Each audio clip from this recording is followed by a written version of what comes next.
సంవిధానము భాగము 3 మౌలిక హక్కులు సమానత్వమునకు హక్కు. ఆర్టికల్ 15 రాజ్యము కేవలము మత, జాతి, కుల, లింగ భేద, జన్మస్థాన కారణములను బట్టి గాని వాటిలో వేనిని బట్టి గాని ఏ పౌరునికి విరుద్ధముగా విచక్షణ చేయరాదు. ఏ పౌరుడును కేవలము మత, జాతి, కుల, లింగ భేద, జన్మస్థాన కారణములను బట్టి లేక వాటిలో వేనిని బట్టి దుకాణములలో, సార్వజనిక ఉపాహారశాలలలో, హోటళ్లలో, సార్వజనిక వినోద స్థలములలో ప్రవేశించు విషయమున లేక పూర్తిగానైనను కొంతవరకైనను రాజ్య నిధులతో నిర్వహించబడుచున్న లేక సార్వజనిక ఉపయోగార్థము అంకితము చేయబడిన బావులను, చెరువులను, స్నాన ఘట్టములను, రోడ్లను, విహార స్థలములను ఉపయోగించుకొను విషయమున ఎట్టి అసక్తతకు, బాధ్యతకు, నిర్బంధమునకు లేక షరతుకు లోనగునట్లు చేయబడరాదు. ఈ అనుచ్ఛేదములో ఉన్నదేదియు స్త్రీలకు మరియు బిడ్డలకు ఏదేని విశేష నిబంధనను చేయుట నుండి రాజ్యమును నివారించదు. సాంఘికముగా మరియు విద్యా విషయకముగా వెనుకబడిన పౌర వర్గముల పురోభివృద్ధికై లేక అనుసూచిత కులముల మరియు అనుసూచిత జనజాతులకై ఏదేని విశేష నిబంధనను చేయుట నుండి ఈ అనుచ్ఛేదములో కానీ 29వ అనుచ్ఛేదము యొక్క ఖండము 2లో కానీ ఉన్నదేదియు రాజ్యమును నివారించదు.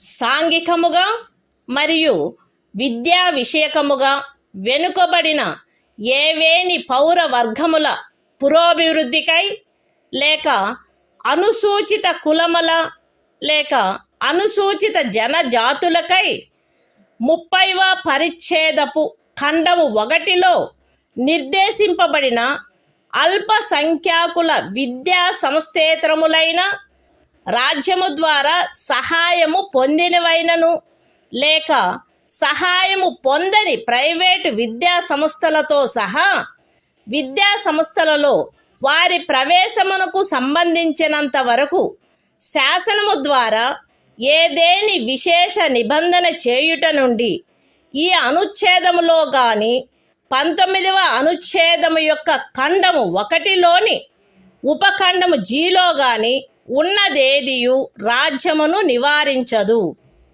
ఈ అనుచ్ఛేదము లేదా 19వ అనుచ్ఛేదము యొక్క ఖండము 1లోని ఉపఖండము G లేదా 29వ అనుచ్ఛేదము యొక్క ఖండము 2లో ఉన్నదేదియు ఖండములు 4 మరియు 5లలో పేర్కొనబడిన తరగతులకు కానట్టి ఆర్థికముగా వెనుకబడిన ఏవేని ఇతర పౌర వర్గముల పురోభివృద్ధి కొరకైన ఏదేని విశేష నిబంధనను చేయుట నుండి మరియు ఖండములు 4 మరియు 5లలో పేర్కొనబడిన తరగతులు కానట్టి ఆర్థికముగా వెనుకబడిన ఏవేని పౌర వర్గముల పురోభివృద్ధికై 30వ పరిచ్ఛేదపు ఖండము 1లో నిర్దేశింపబడిన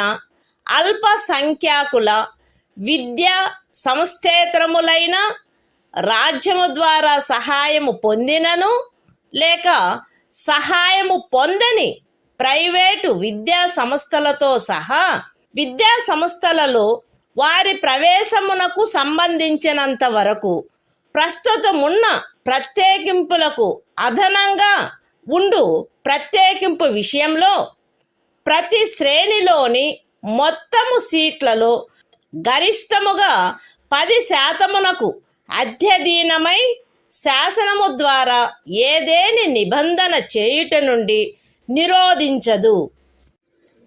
ఎక్స్ప్లనేషన్. ఈ అనుచ్ఛేదము మరియు 16వ అనుచ్ఛేదము ప్రయోజనము నిమిత్తము ఆర్థికముగా వెనుకబడిన తరగతుల కుటుంబ ఆదాయము మరియు ఇతర ఆర్థికపరమైన అననుకూలతల యొక్క ఆధారంగా ఆయా సమయమునందు రాజ్యముచే అధిసూచించబడినట్లుండును. Constitution of India, Part 3. Fundamental Rights. Right to Equality. Article 15. Prohibition of discrimination on grounds of religion, race, caste, sex, or place of birth. The state shall not discriminate against any citizen on grounds only of religion, race, caste, sex, place of birth, or any of them. No citizen shall, on grounds only of religion, race, caste, sex, place of birth, or any of them, be subject to any disability, liability, restriction, or condition, with regard to access to shops, public restaurants, hotels, and places of public entertainment, or the use of wells, tanks, bathing ghats, roads, and places of public resort, maintained wholly or partly out of state funds, or dedicated to the use of the general public. Nothing in this article shall prevent the state from making any special provision for women and children. Nothing in this article, or in Clause 2 of Article 29, shall prevent the state from making any special provision for the advancement of any socially and educationally backward classes of citizens, or for the scheduled castes and the scheduled tribes. Nothing in this article or in subclause G of Clause 1 of Article 19 shall prevent the state from making any special provision by law for the advancement of any socially and educationally backward classes of citizens, or for the scheduled castes or the scheduled tribes, insofar as such special provisions relate to their admission to educational institutions, including private educational institutions, whether aided or unaided by the state, other than the minority educational institutions referred to in Clause 1 of Article 30. Nothing in this article or subclause G of Clause 1 of Article 19 or Clause 2 of Article 29 shall prevent the state from making any special provision for the advancement of any economically weaker sections of citizens, other than the classes mentioned in Clauses 4 and 5. And any special provision for the advancement of any economically weaker sections of citizens other than the classes mentioned in Clauses 4 and 5, insofar as such special provisions relate to their admission to educational institutions, including private educational institutions, whether aided or unaided by the state, other than the minority educational institutions referred to in Clause 1 of Article 30. Which in the case of reservation would be in addition to the existing reservations, and subject to a maximum of 10% of the total seats in each category. Explanation. For the purposes of this article, and Article 16, economically weaker sections shall be, such as may be notified by the state, from time to time on the basis of family income, and other indicators of economic disadvantage.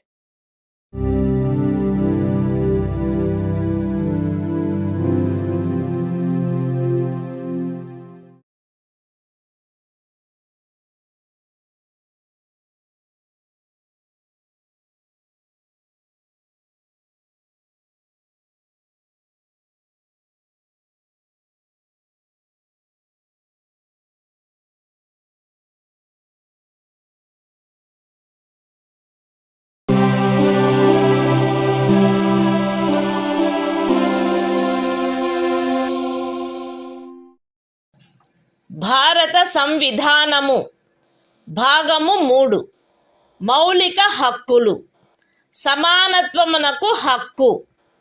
Article 16 రాజ్యమునకు అధీనమైన ఏదేని పదవిలో ఉద్యోగమునకు లేక నియామకమునకు సంబంధించిన విషయములలో పౌరులందరకు సమాన అవకాశము ఉండవలెను.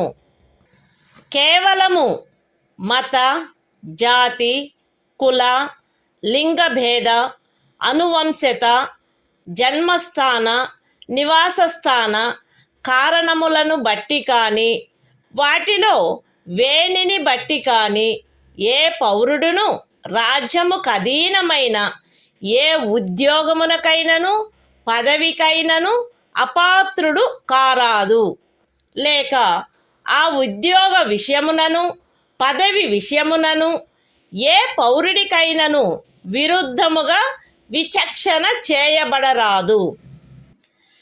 ఏదేని రాజ్య ప్రభుత్వమునకు గాని సంఘ రాజ్య క్షేత్ర ప్రభుత్వమునకు గాని అందలి ఏదేని స్థానిక లేక ఇతర ప్రాధికారికి గాని అధీనమయ్యున్న ఒక తరగతి లేక కొన్ని తరగతుల ఉద్యోగముల విషయమున లేక ఏదేని పదవిలో నియామకము చేయు విషయమున అట్టి ఉద్యోగమునకు లేక నియామకమునకు పూర్వము ఆ రాజ్యములో లేక సంఘ రాజ్య క్షేత్రములో నివాసము ఆవశ్యకమని విహితపరుచు ఏదేని శాసనము చేయుట నుండి ఈ అనుచ్ఛేదములో ఉన్నదేదియు పార్లమెంటును నివారించదు.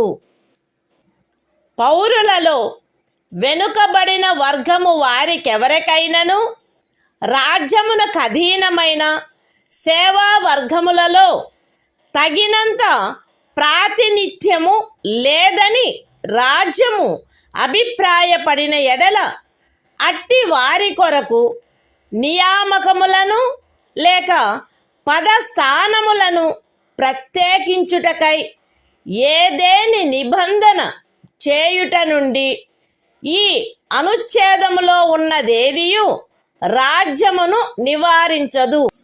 ఈ అనుచ్ఛేదములోనున్నదేదియు అనుసూచిత కులములు మరియు అనుసూచిత జనజాతుల వారికి ఆ రాజ్య సర్వీసులలో చాలినంతగా ప్రాతినిధ్యము వహించుట లేదని అభిప్రాయపడినప్పుడు రాజ్య సర్వీసులోని ఏదేని తరగతి లేక తరగతుల పదవులకు పారిణామిక సీనియారిటీతో పదోన్నతి విషయములలో ప్రత్యేకించుట కొరకు ఏదేని నిబంధనను చేయుట నుండి రాజ్యమును నివారించదు.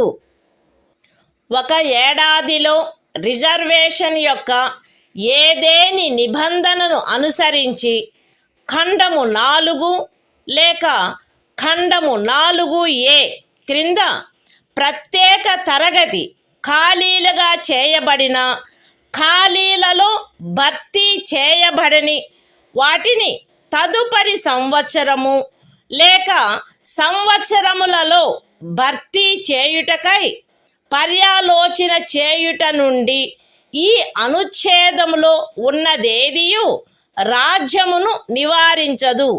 మరియు అట్టి తరగతి ఖాళీలను మొత్తం ఖాళీల సంఖ్యతో 50% గరిష్ట పరిమితి రిజర్వేషన్ను నిర్ధారించుటను ఏ సంవత్సరంలో అవి భర్తీ చేయబడుచున్నవో ఆ సంవత్సరంలోని ఖాళీలతో కలిపి పర్యాలోచించరాదు.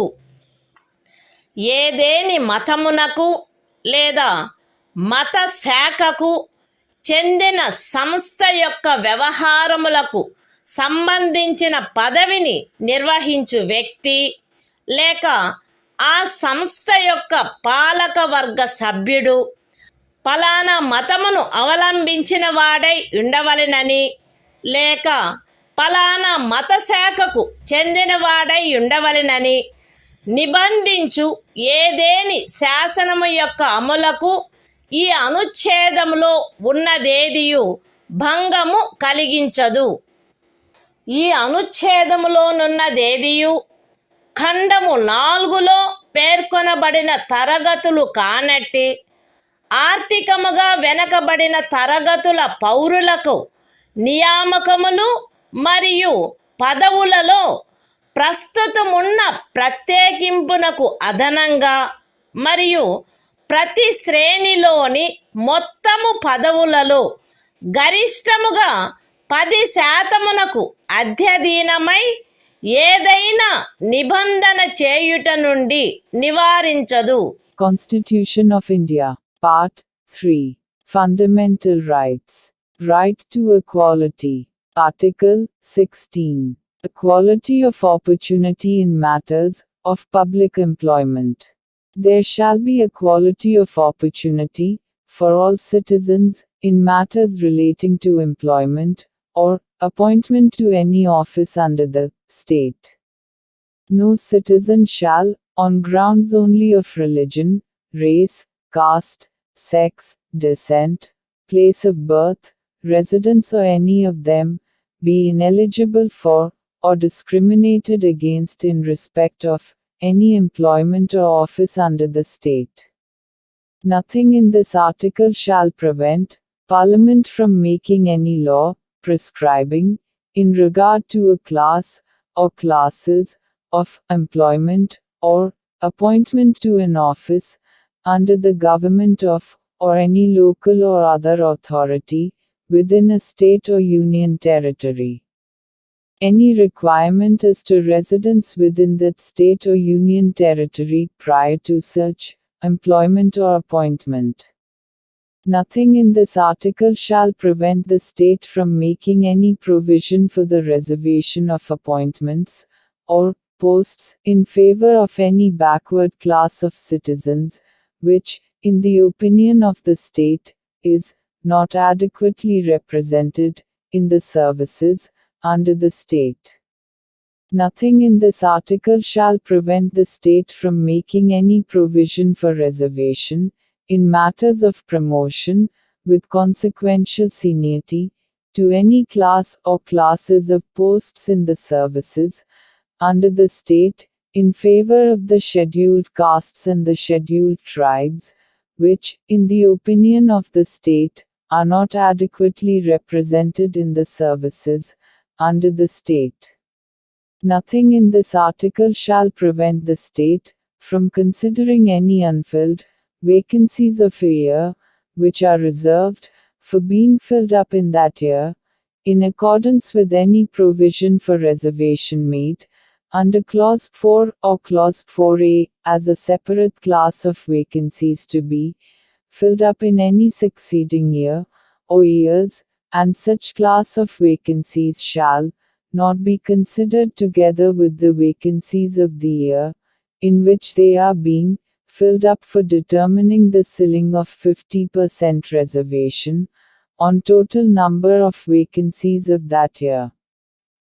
Nothing in this article shall affect the operation of any law, which provides that the incumbent of an office in connection with the affairs of any religious or denominational institution, or any member of the governing body thereof, shall be a person professing a particular religion or belonging to a particular denomination. Nothing in this article shall prevent the state from making any provision for the reservation of appointments or posts in favor of any economically weaker sections of citizens, other than the classes mentioned in Clause 4, in addition to the existing reservation, and subject to a maximum of 10% of the posts in each category.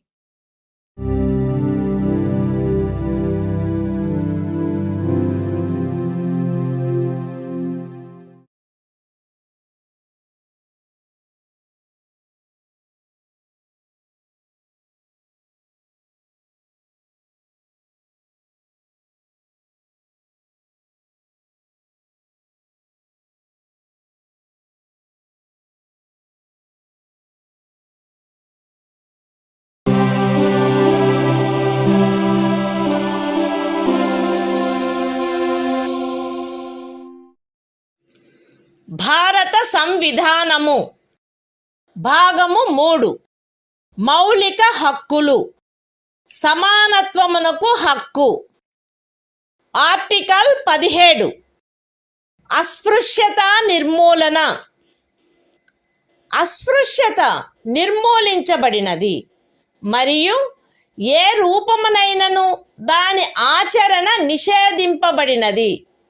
అస్పృశ్యత నుండి ఉత్పన్నమగు ఏ అశక్తత అమలు జరుపుట శాసనరీత్యా శిక్షింపదగు అపరాధమగును. Constitution of India, Part 3. Fundamental Rights. Right to equality. Article 17. Abolition of untouchability. Untouchability is abolished and its practice in any form is forbidden. The enforcement of any disability arising out of untouchability shall be an offence punishable in accordance with law.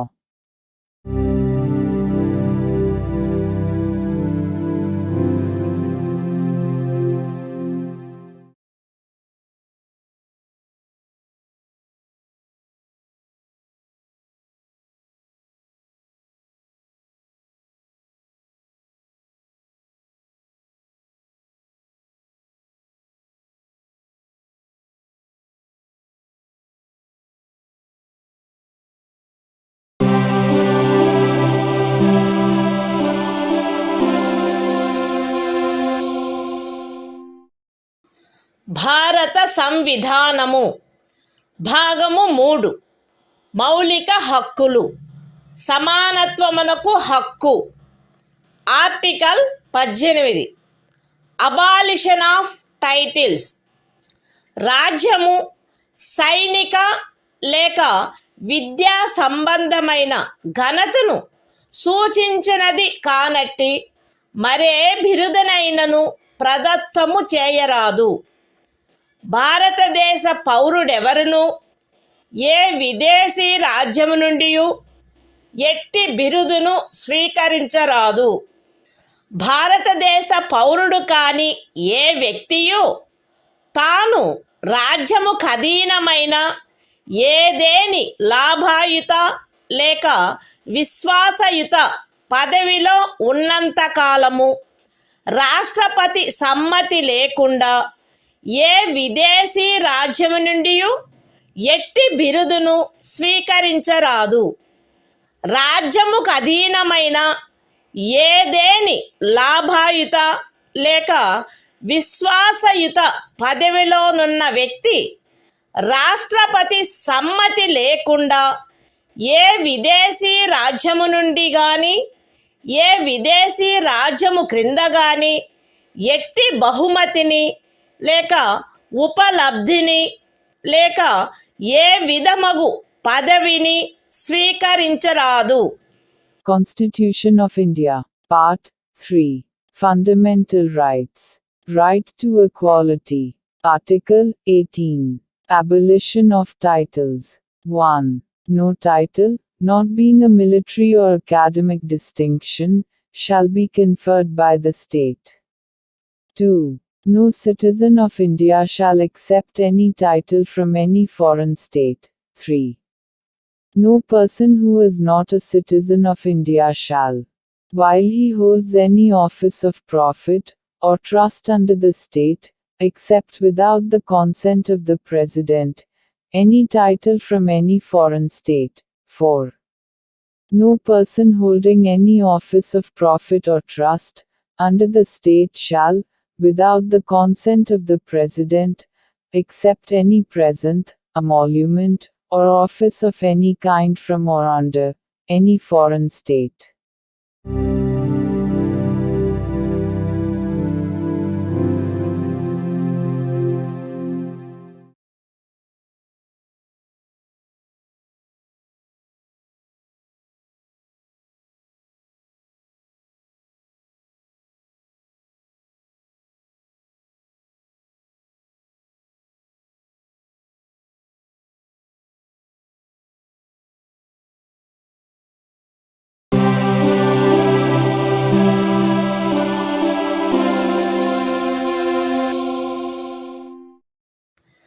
భారత సంవిధానము భాగము 3 మౌలిక హక్కులు.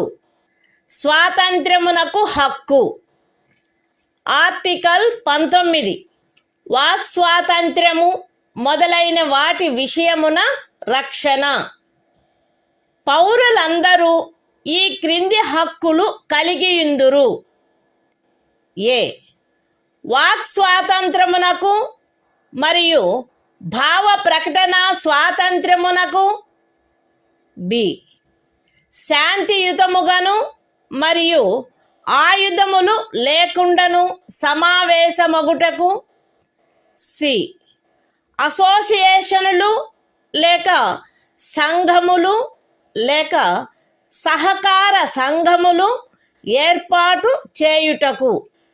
D భారతదేశ రాజ్య క్షేత్రము అంతటను స్వేచ్ఛగా సంచరించుటకు. ఈ భారతదేశ రాజ్య క్షేత్రమునందు ఏ భాగములోనైనను నివసించుటకు మరియు స్థిర నివాసము ఏర్పరచుకొనుటకు. మరియు జి ఏదేని వృత్తిని అవలంబించుటకు లేక ఏదేని ఉపజీవికను వ్యాపారమును లేక వర్తకమును సాగించుటకు.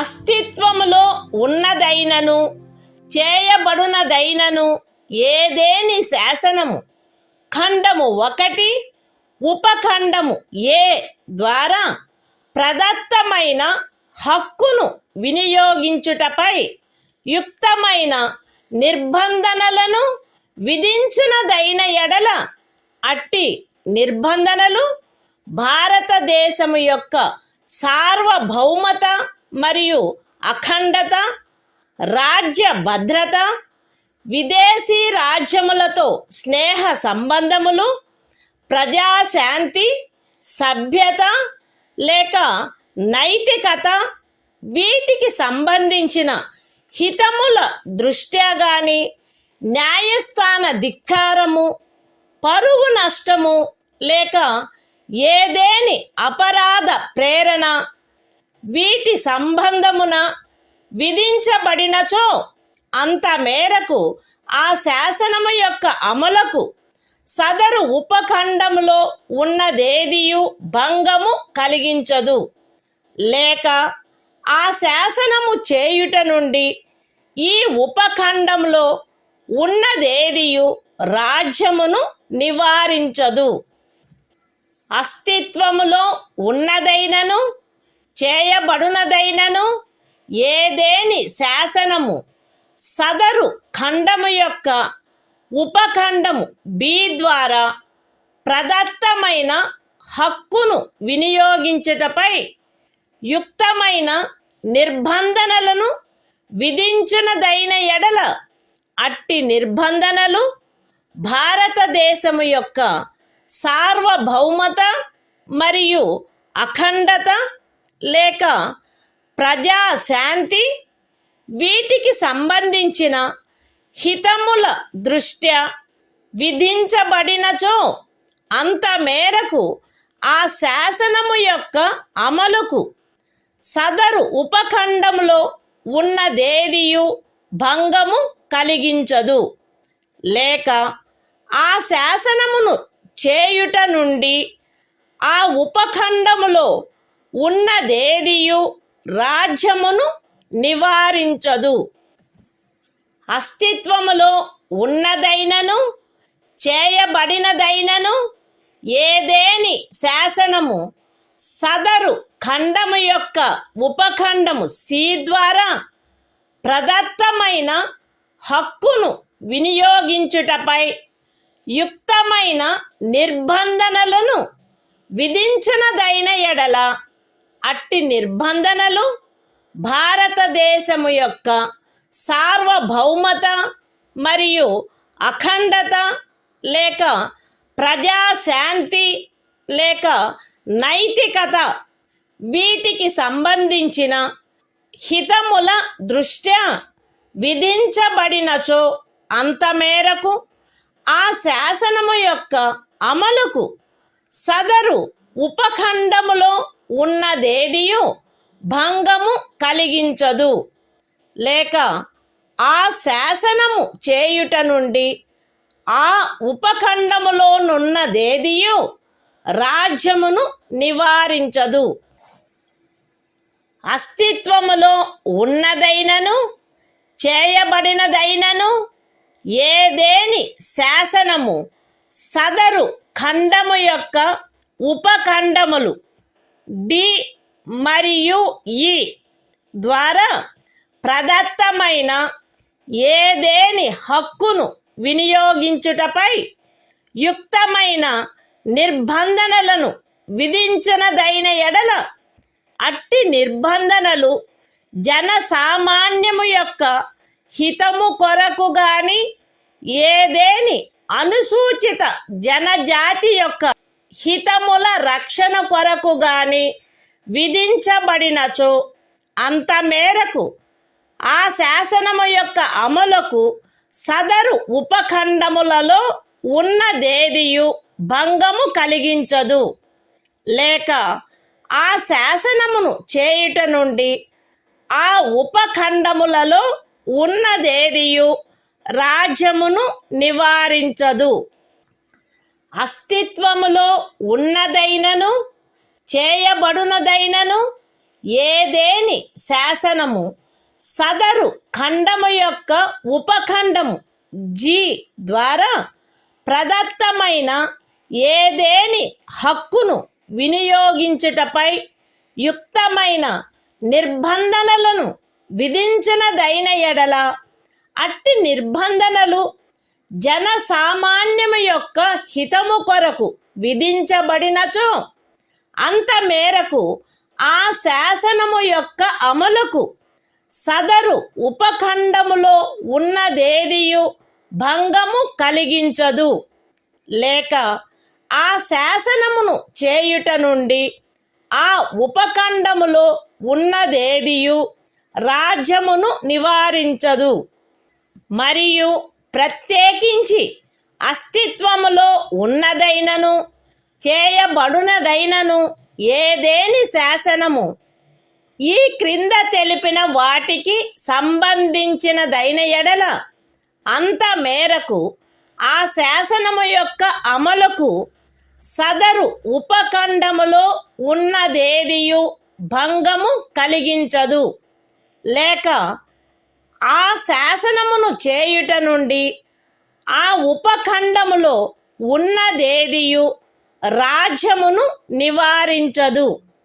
అవేవనగా ఏదేని వృత్తిని అవలంబించుటకు లేక ఏదేని ఉపజీవికను వ్యాపారమును లేక వర్తకమును సాగించుటకు ఆవశ్యకమగు వృత్తి సంబంధమైన లేక సాంకేతిక అర్హతలు లేక పూర్ణత లేక భాగత పౌరులను అపవర్జించైనను అన్యథా అయినను రాజ్యముచే లేక రాజ్యమునకు చెందిన లేక రాజ్యము యొక్క నియంత్రణలోనున్న ఏదేని కార్పొరేషన్చే ఏదేని వ్యాపారము వర్తకము పరిశ్రమ లేక సేవ సాగించబడుట. Constitution of India, Part 3, Fundamental Rights, Right to Freedom. Article 19. Protection of certain rights regarding freedom of speech, etc. All citizens shall have the right a. to freedom of speech and expression, b. to assemble peaceably and without arms, c. to form associations or unions or cooperative societies, d. to move freely throughout the territory of India, a. to reside and settle in any part of the territory of India, and g. to practice any profession, or to carry on any occupation, trade or business. Nothing in subclause A of clause 1 shall affect the operation of any existing law, or prevent the state from making any law, insofar as such law imposes reasonable restrictions on the exercise of the right conferred by the said subclause, in the interests of the sovereignty and integrity of India, the security of the state, friendly relations with foreign states, public order, decency or morality, or in relation to contempt of court, defamation, or incitement to an offense. Nothing in subclause B of the said clause shall affect the operation of any existing law insofar as it imposes, or prevent the state from making any law imposing, in the interests of the sovereignty and integrity of India or public order, reasonable restrictions on the exercise of the right conferred by the said subclause. Nothing in subclause C of the said clause shall affect the operation of any existing law insofar as it imposes, or prevent the state from making any law imposing, in the interests of the sovereignty and integrity of India or public order or morality, reasonable restrictions on the exercise of the right conferred by the said subclause. Nothing in subclauses D and A of the said clause shall affect the operation of any existing law insofar as it imposes, or prevent the state from making any law imposing, reasonable restrictions on the exercise of any of the rights conferred by the said subclauses, either in the interests of the general public, or for the protection of the interests of any scheduled tribe. Nothing in subclause G of the said clause shall affect the operation of any existing law, insofar as it imposes, or prevent the state from making any law imposing, in the interests of the general public, reasonable restrictions on the exercise of the right conferred by the said subclause, and, in particular, nothing in the said subclause shall affect the operation of any existing law, insofar as it relates to, or prevent the state from making any law relating to 1. The professional or technical qualifications necessary for practicing any profession, or carrying on any occupation, trade or business, or 2. The carrying on, by the state, or by a corporation, owned or controlled by the state, of any trade, business, industry or service, whether to the exclusion, complete or partial, of citizens, or otherwise.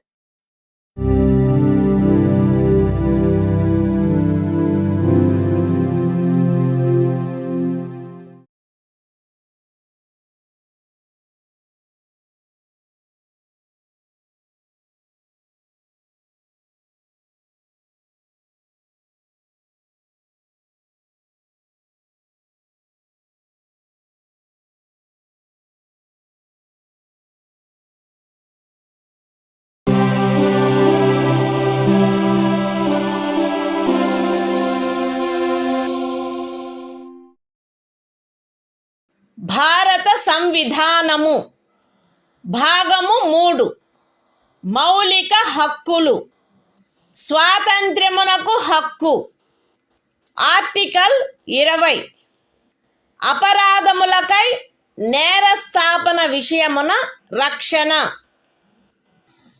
ఏ వ్యక్తియు అపరాధమని ఆరోపించబడిన కార్యమును చేసిన సమయమున అమలులో ఉన్న శాసనము యొక్క అతిక్రమణకు తప్ప ఏ అపరాధమునకును నేరస్థాపితుడు కారాదు మరియు అపరాధము చేసిన సమయమున అమలులోనున్న శాసనము క్రింద విధింపబడియుండెడి దానికంటే మించిన శాస్తికి లోను చేయబడరాదు. ఏ వ్యక్తియు ఒకే అపరాధమునకు ఒకసారికి మించి అభియోగమునకు మరియు శిక్షకు గురి చేయబడరాదు.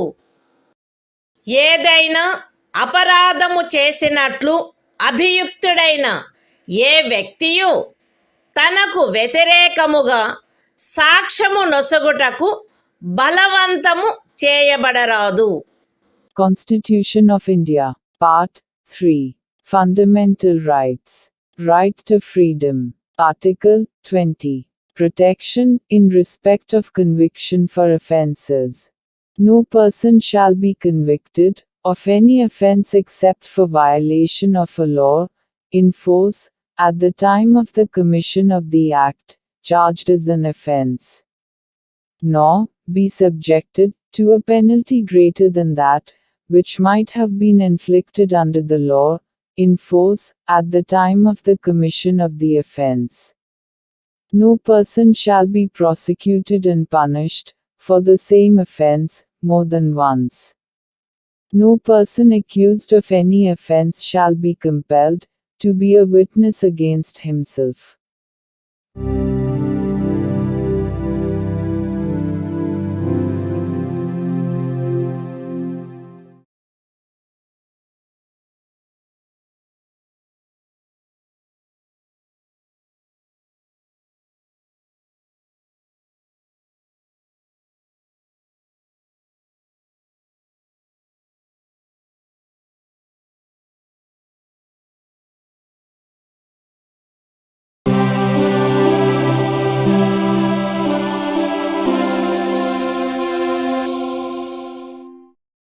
భారత సంవిధానము భాగము 3. మౌలిక హక్కులు. స్వాతంత్ర్యమునకు హక్కు. ఆర్టికల్ 21. ప్రాణ మరియు వ్యక్తిగత స్వాతంత్ర రక్షణ. శాసనము ద్వారా స్థాపితమైన ప్రక్రియ ప్రకారము తప్ప ఏ వ్యక్తి యొక్క ప్రాణము లేక వ్యక్తిగత స్వాతంత్ర్యము హరించబడరాదు. Constitution of India, Part 3. Fundamental Rights. Right to Freedom. Article 21. Protection of life and personal liberty. No person shall be deprived of his life or personal liberty, except according to procedure established by law.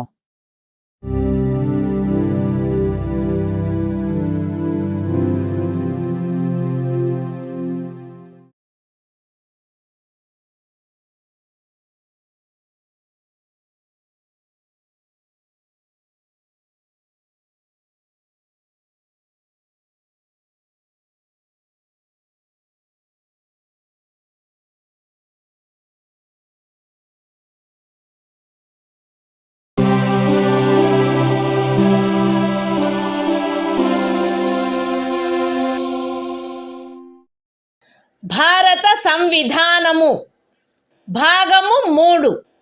మౌలిక హక్కులు. స్వాతంత్ర్యమునకు హక్కు. Article 21A. విద్యా హక్కు. రాజ్యము శాసనము ద్వారా నిర్ధారించినట్టి రీతిలో 6 నుండి 14 సంవత్సరముల వయసులోని పిల్లలందరికీ నిశుల్క మరియు నిర్బంధ విద్యను కల్పించవలెను. Constitution of India, Part 3. Fundamental Rights. Right to Freedom. Article 21A. Right to Education. The state shall provide free and compulsory education to all children of the age of 6 to 14 years, in such manner as the state may, by law, determine.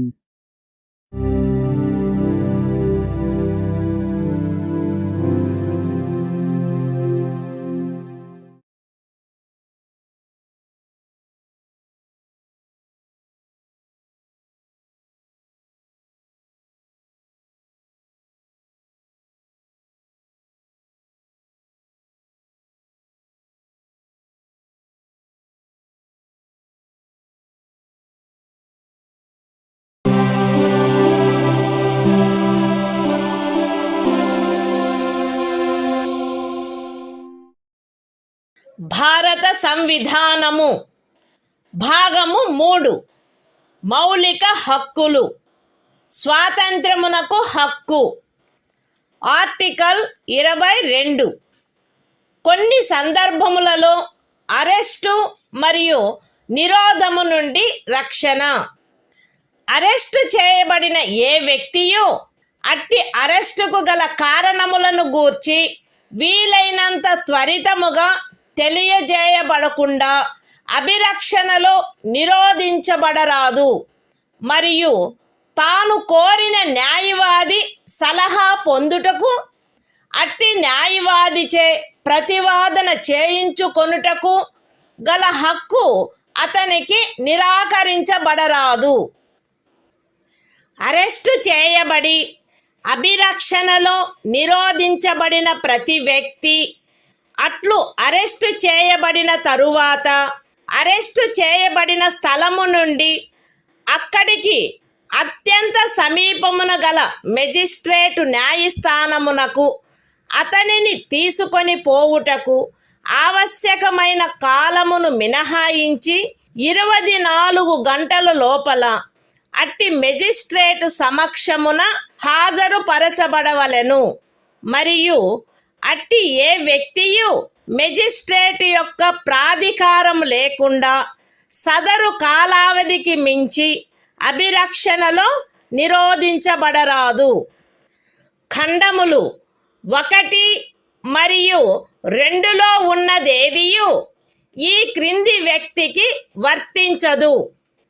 తత్సమయమున శత్రుదేశీయుడైన ఎవరేని వ్యక్తి లేక నివారక నిరోధమును నిబంధించు ఏదేని శాసనము క్రింద arrest చేయబడిన లేక నిరోధింపబడిన ఎవరేని వ్యక్తి నివారక నిరోధము కొరకు నిబంధించు శాసనము ఏదియు ఉన్నత న్యాయస్థానపు న్యాయాధీశునిగా నియమింపబడిన లేక నియమింపబడుటకు అర్హత కలిగిన వ్యక్తులతో కూడిన సలహా బోర్డు తన అభిప్రాయంలో సదరు 3 మాసములకు మించి నిరోధించుటకు తగినంత కారణము కలదని సదరు కాలావధి ముగియుటకు పూర్వము రిపోర్టు చేసిననే తప్ప.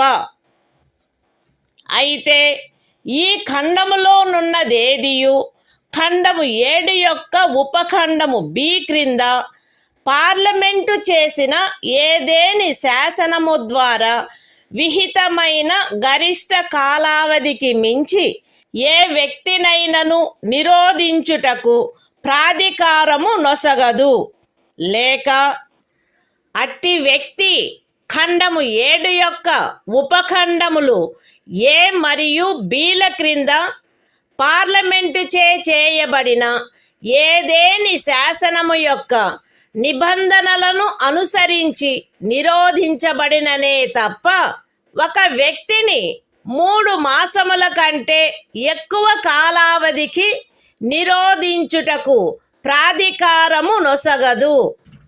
నివారక నిరోధమును నిబంధించు ఏదేని శాసనము క్రింద చేయబడిన ఉత్తర్వును అనుసరించి ఎవరేని వ్యక్తి నిరోధించబడినప్పుడు అట్లు ఉత్తర్వు చేయు ప్రాధికారి అట్టి ఉత్తర్వును చేయుటకు గల కారణములను వీలైనంత త్వరితముగా ఆ వ్యక్తికి తెలియపరచవలెను మరియు ఆ ఉత్తర్వుకు విరుద్ధముగా విన్నవించుకొనుటకు అతనికి శీఘ్రతమైన అవకాశమును కలిగించవలెను. ఖండము 5లో నిర్దేశింపబడిన ఉత్తర్వును చేయు ప్రాధికారి ఏ సంగతులను వెల్లడించుట ప్రజాహితమునకు విరుద్ధమని తలచునో అట్టి సంగతులను అతడు వెల్లడించవలెనని సదరు ఖండములోనిదేదియు అపేక్షించరాదు. పార్లమెంటు శాసనము ద్వారా ఈ క్రింది విషయములను విహితము చేయవచ్చును.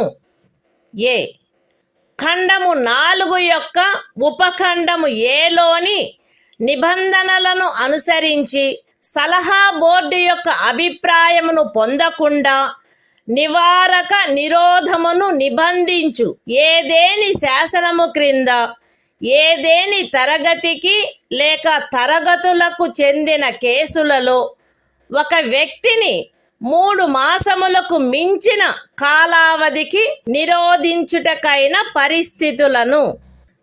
B.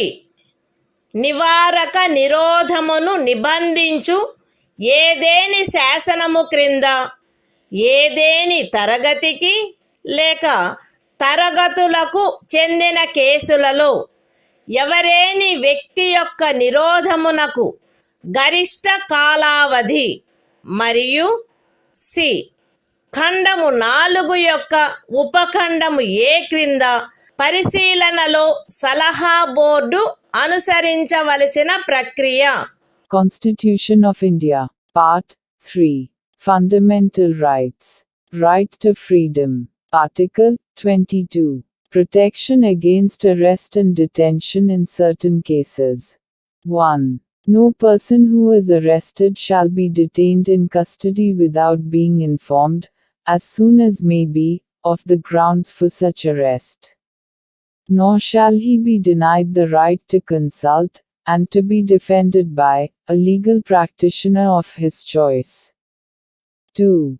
Every person who is arrested and detained in custody shall be produced before the nearest magistrate, within a period of 24 hours, of such arrest excluding the time necessary for the journey from the place of arrest, to the court of the magistrate, and no such person shall be detained in custody beyond the said period, without the authority of a magistrate. 3. Nothing in clauses 1 and 2 shall apply to any person who for the time being is an enemy alien, or to any person who is arrested or detained, under any law providing for preventive detention. 4. No law providing for preventive detention shall authorize the detention of a person, for a longer period than 3 months. Unless, an advisory board consisting of persons, who are, or have been, or are qualified to be appointed as, judges of a high court, has reported, before the expiration of the said period of 3 months, that there is in its opinion sufficient cause for such detention. Provided that nothing in this subclause shall authorize the detention of any person, beyond the maximum period prescribed by any law made by Parliament, under subclause B of clause 7. Or, such person is detained, in accordance with the provisions of any law made by Parliament, under subclauses A and B of clause 7. 5. When any person is detained in pursuance of an order made under any law, providing for preventive detention, the authority making the order shall, as soon as may be, communicate to such person the grounds on which the order has been made, and shall afford him the earliest opportunity of making a representation against the order. 6. Nothing in clause 5 shall require the authority making any such order, as is referred to in that clause, to disclose facts, which such authority considers to be against the public interest to disclose. 7. Parliament may by law prescribe a. The circumstances, under which in the class, or classes of cases, in which a person may be detained for a period longer than 3 months, under any law providing for preventive detention, without obtaining the opinion of an advisory board, in accordance with the provisions of subclause A of clause 4. B. The maximum period, for which any person may in any class, or classes of cases, be detained, under any law, providing for preventive detention. And C. The procedure to be followed by an advisory board, in an inquiry, under subclause A of clause 4.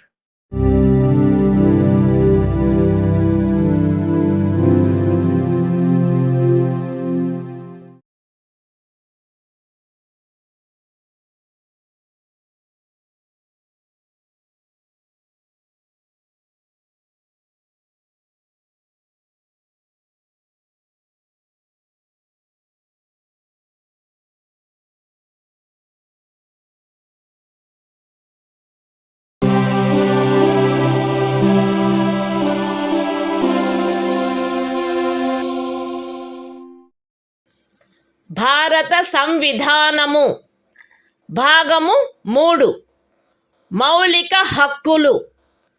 శోషణ నుండి రక్షణకు హక్కు. Article 23 మనుష్యుల క్రయ విక్రయములపై మరియు బలవంతపు చాకిరీలపై నిషేధము. మనుష్యుల క్రయ విక్రయము, వెట్టి మరియు తాదృశ్యమైన బలవంతపు చాకిరీలు నిషేధింపబడినవి. ఈ నిబంధన యొక్క ఉల్లంఘన శాసనరీత్యా శిక్షింపదగు అపరాధమగును. అయితే ఈ అనుచ్ఛేదములో ఉన్నదేదియు సార్వజనిక ప్రయోజనముల కొరకు నిర్బంధ సేవను విధించుట నుండి రాజ్యమును నివారించదు. మరియు అట్టి సేవను విధించుటలో రాజ్యము కేవలము మతము, జాతి, కులము లేక వర్గ కారణములను బట్టి కానీ వాటిలో వేనిని బట్టి కానీ విచక్షణ చేయరాదు. The Constitution of India, Part 3, Fundamental Rights, Right Against Exploitation, Article 23, Prohibition of Traffic in Human Beings and Forced Labor. 1. Traffic in human beings, and beggar, and other similar forms of forced labor, are prohibited. And any contravention of this provision shall be an offense, punishable, in accordance with law.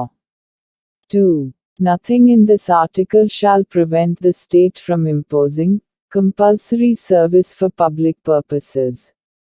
And in imposing such service, the state shall not make any discrimination on grounds only of religion, race, caste or class or any of them.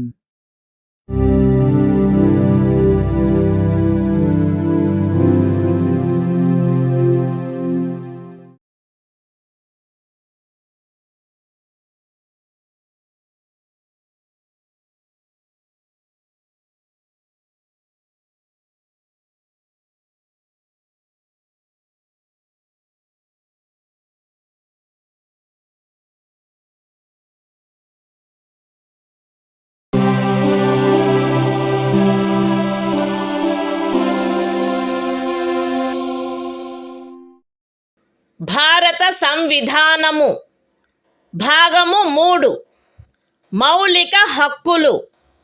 శోషణ నుండి రక్షణకు హక్కు. Article 24 కర్మాగారాలు మొదలైన వాటిలో బిడ్డలను ఉద్యోగములో నుంచుటపై నిషేధము. 14 సంవత్సరముల లోపు వయసు గల ఏ బిడ్డయు ఏ కర్మాగారములో కానీ గనిలో కానీ పని చేయుటకు ఉద్యోగములో ఉంచబడరాదు, లేక అపాయకరమైన ఏదేని ఇతర ఉద్యోగములలో ఉంచబడరాదు. The Constitution of India, Part 3, Fundamental Rights, Right Against Exploitation, Article 24, Prohibition of employment of children in factories, etc. No child below the age of 14 years shall be employed to work in any factory or mine, or engaged in any other hazardous employment.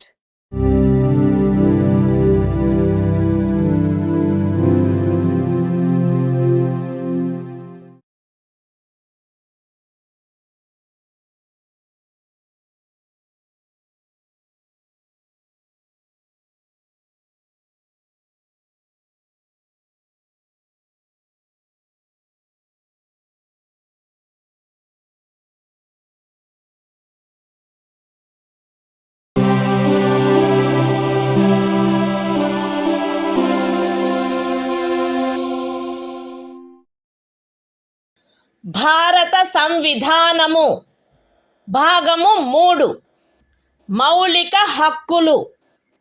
మత స్వాతంత్ర్యపు హక్కు.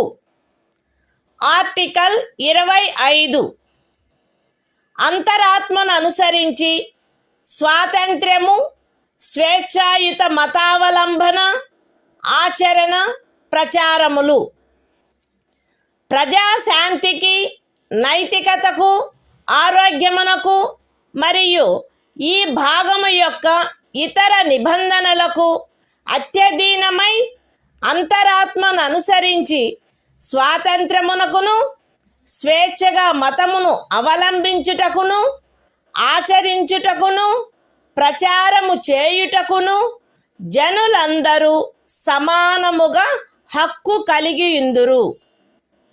ఈ అనుచ్ఛేదమునందున్నదేదియు మతాచారణకు సంబంధించిన ఏదేని ఆర్థిక, విత్తీయ, రాజకీయ లేక ఇతర లౌకిక కార్యకలాపమును క్రమబద్ధపరుచునదై లేక పరిమితపరుచునదై సాంఘిక సంక్షేమమునకును, సంస్కరణకును లేక సార్వజనిక స్వభావము గల హిందూ మత సంస్థలలో హిందువులలోని అన్ని వర్గములకును, శాఖలకును ప్రవేశము కలగచేయు నిబంధన చేయునదై అస్తిత్వంలోనున్న ఏదేని శాసనము యొక్క అమలుకు భంగము కలిగించదు లేక అట్టి ఏ శాసనమునైనను చేయుట నుండి రాజ్యమును నివారించదు. ఎక్స్ప్లనేషన్ 1. కృపాన ధారణ, కృపాన వహనము సిక్కు మతావలంబనములో చేరియున్నట్లు భావింపబడవలెను. ఎక్స్ప్లనేషన్ 2. ఖండము 2 యొక్క ఉపఖండము బిలో హిందువులను గూర్చిన నిర్దేశమునందు సిక్కు, జైన లేక బౌద్ధ మతావలంబ వ్యక్తులను గూర్చిన నిర్దేశము చేరియున్నట్లు అన్వయించబడవలెను మరియు హిందూ మత సంస్థలను గూర్చిన నిర్దేశము తదనుసారముగా అన్వయించబడవలెను. The Constitution of India, Part 3. Fundamental Rights. Right to freedom of religion.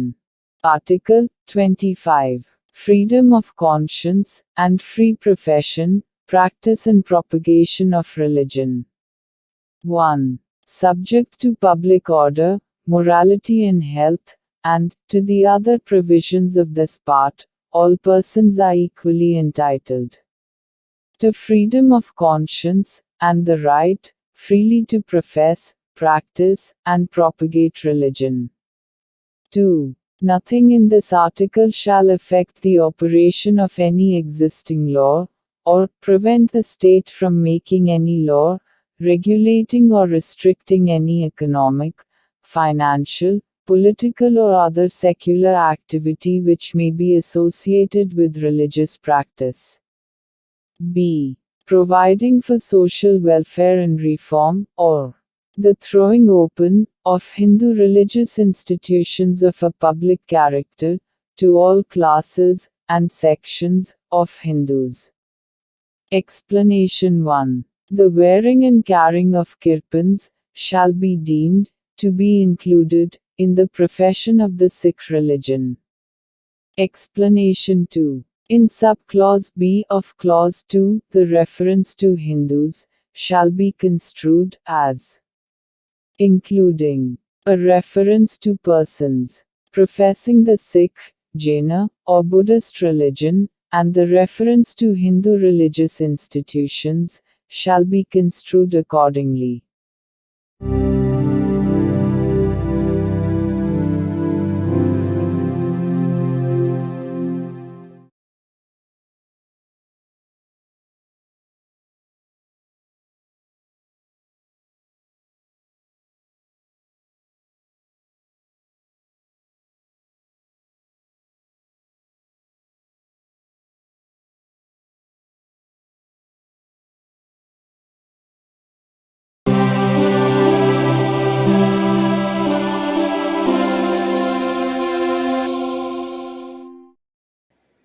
భారత సంవిధానము భాగము 3 మౌలిక హక్కులు.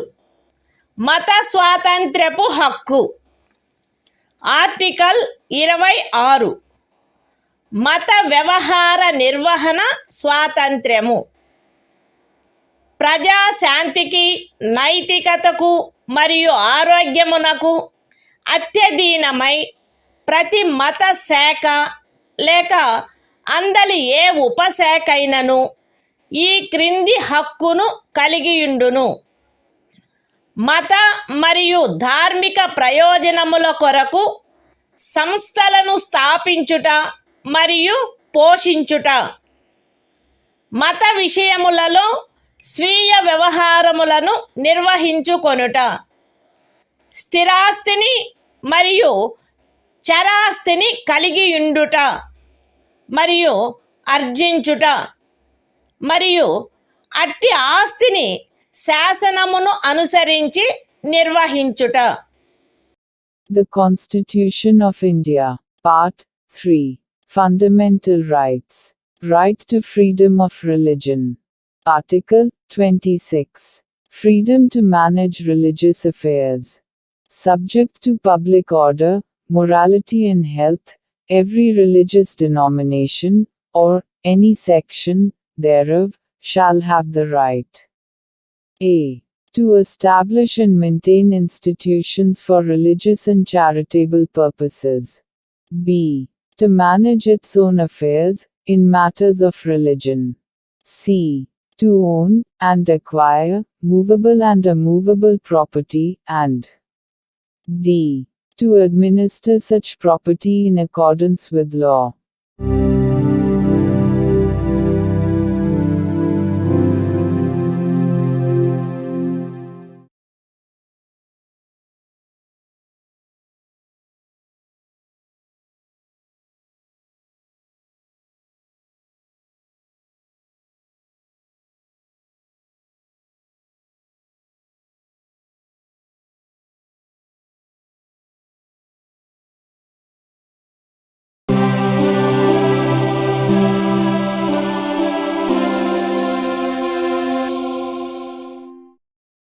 భారత సంవిధానము. భాగము 3 మౌలిక హక్కులు. మత స్వాతంత్ర్యపు హక్కు. ఆర్టికల్ 27 ఏదేని ప్రత్యేకమైన మతమును అభివృద్ధి చేయుటకు పన్నుల చెల్లింపును గూర్చిన స్వాతంత్ర్యము. ఏదేని ప్రత్యేకమైన మతమును లేక మత శాఖను అభివృద్ధి చేయుటకు లేక పోషించుటకు అగు ఖర్చులను భరించుటకై ఏ పన్నుల వలన రాబడి నిర్దిష్టముగా కేటాయించబడునో ఆ పన్నులను చెల్లించుటకు ఏ వ్యక్తిని బలవంత పెట్టరాదు. The Constitution of India, Part 3. Fundamental Rights. Right to freedom of religion. Article 27. Freedom as to payment of taxes for promotion of any particular religion. No person shall be compelled to pay any taxes, the proceeds of which are specifically appropriated in payment of expenses for the promotion or maintenance of any particular religion or religious denomination.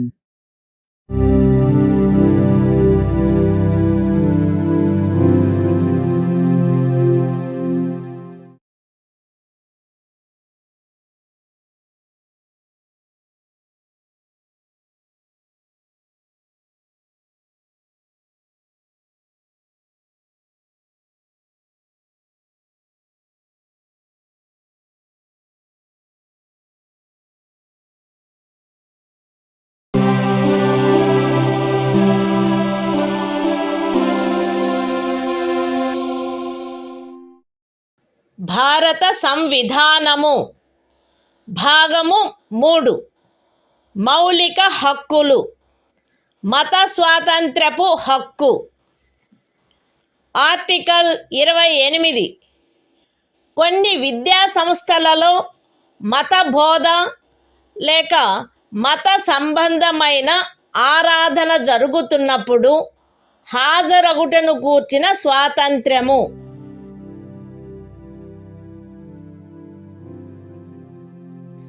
రాజ్య నిధుల నుండి సంపూర్ణముగా పోషింపబడుచున్న ఏ విద్యా సంస్థలోనూ ఎట్టి మత బోధనకైనను ఏర్పాటు చేయరాదు. ఖండము 1లో ఉన్నదేదియు రాజ్యముచే నిర్వహింపబడుచుండి మతబోధ జరగవలెనని ఆపేక్షించు ధర్మాదాయము లేక ట్రస్ట్ కింద స్థాపించబడిన ఏ విద్యా సంస్థకును వర్తించరాదు. రాజ్యముచే గుర్తింపబడిన లేక రాజ్య నిధుల నుండి సహాయమును పొందుతున్న ఏదేని విద్యా సంస్థలో హాజరగుచున్న ఏ వ్యక్తినైనను అట్టి సంస్థలో చేయబడు ఏదేని మత బోధలో పాల్గొనవలసినదని కానీ, అట్టి సంస్థలో లేక దానికి సంబంధించిన ఏదేని ఆవరణలో జరపబడు ఏదేని మత సంబంధమైన ఆరాధనకు హాజరు కావలెనని కానీ, అందుకు ఆ వ్యక్తిని కానీ, ఆ వ్యక్తి మైనర్ అయినచో అతని సంరక్షకుడు కానీ సమ్మతించిననే తప్ప కోరరాదు. The Constitution of India, Part 3, Fundamental Rights. Right to freedom of religion. Article 28. Freedom is to attendance at religious instruction, or religious worship, in certain educational institutions. 1. No religious instruction shall be provided in any educational institution, wholly maintained out of state funds. 2. Nothing in Clause 1 shall apply to an educational institution, which is administered by the state, but has been established under any endowment or trust, which requires that religious instruction shall be imparted in such institution.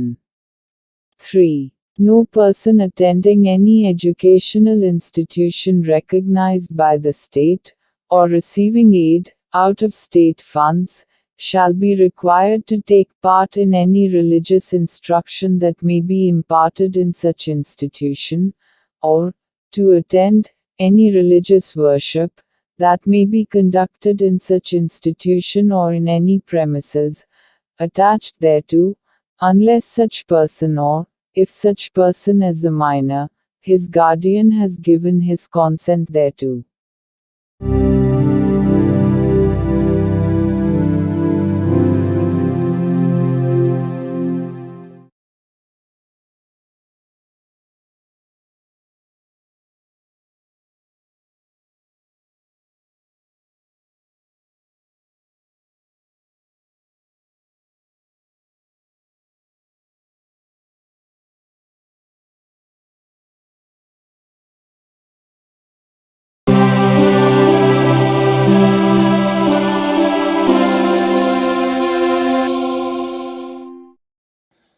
భారత సంవిధానము భాగము 3 మౌలిక హక్కులు. సాంస్కృతిక మరియు విద్యా విషయక హక్కులు. Article 29 అల్పసంఖ్యాక వర్గముల యొక్క హితముల రక్షణ. భారతదేశ రాజ్య క్షేత్రములో లేక అందలి ఏ భాగములో నివసించుచున్న పౌరులలోని ఏదేని వర్గము వారు తమ విశిష్ట భాష, లిపి లేక సంస్కృతిని కలిగి ఉండినచో వారు దానిని కాపాడుకొనుటకు హక్కు కలిగి ఉందురు.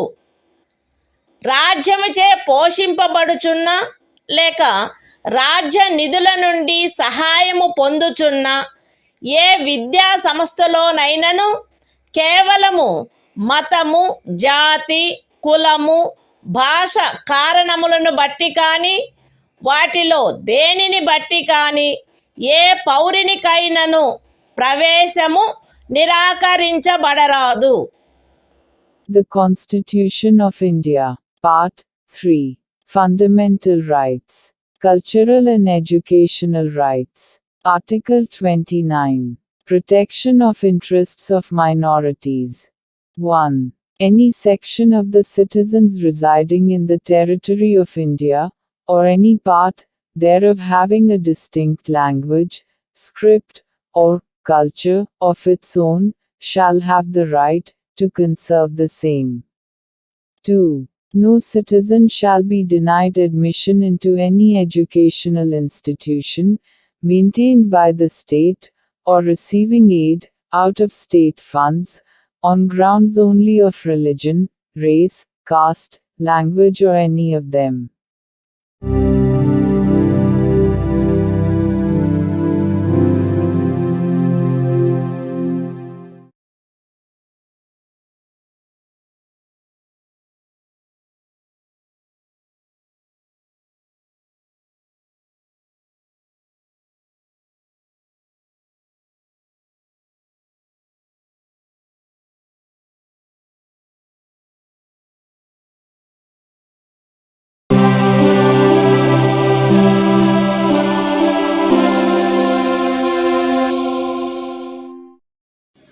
భారత సంవిధానము భాగము 3 మౌలిక హక్కులు సాంస్కృతిక మరియు విద్యా విషయక హక్కులు ఆర్టికల్ 30 విద్యా సంస్థలను స్థాపించుటకు మరియు నిర్వహించుటకు అల్పసంఖ్యాక వర్గములకు గల హక్కు మత ప్రాతిపదికపై కానీ భాషా ప్రాతిపదికపై కానీ ఏర్పడిన అల్పసంఖ్యాక వర్గముల వారందరూ తమకు అభీష్టమైన విద్యా సంస్థలను స్థాపించుకొనుటకును నిర్వహించుకొనుటకును హక్కు కలిగియుందురు.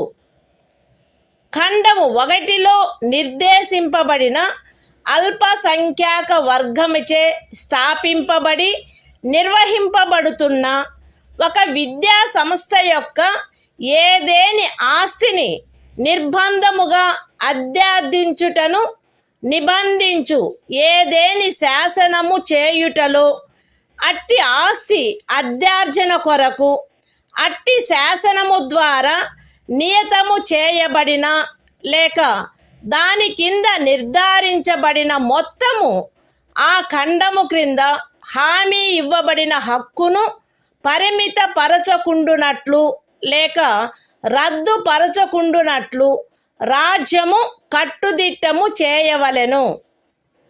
విద్యా సంస్థలకు సహాయము చేయు సందర్భములలో మత ప్రాతిపదికపై లేక భాషా ప్రాతిపదికపై ఏర్పడిన అల్పసంఖ్యాక వర్గము యొక్క నిర్వహణలో ఉన్నదను కారణమును బట్టి ఏ విద్యా సంస్థకు విరుద్ధముగాను రాజ్యము విచక్షణ చేయరాదు.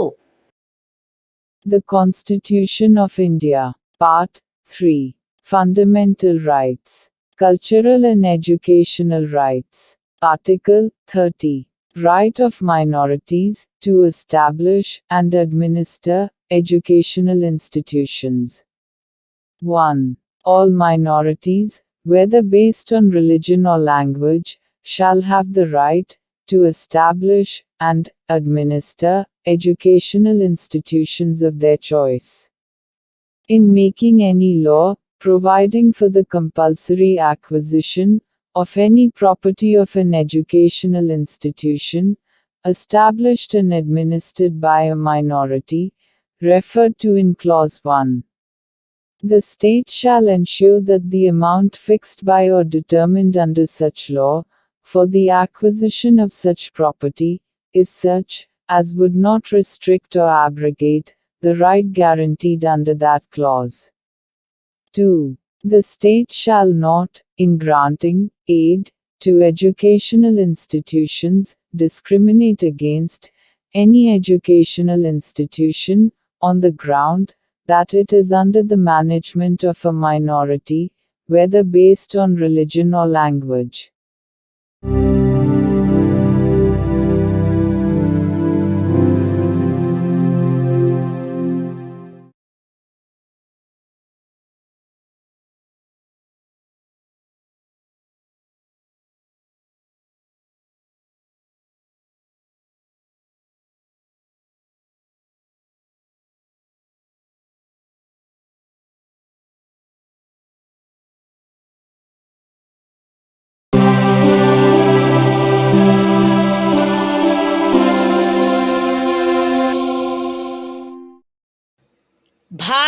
సంవిధానము.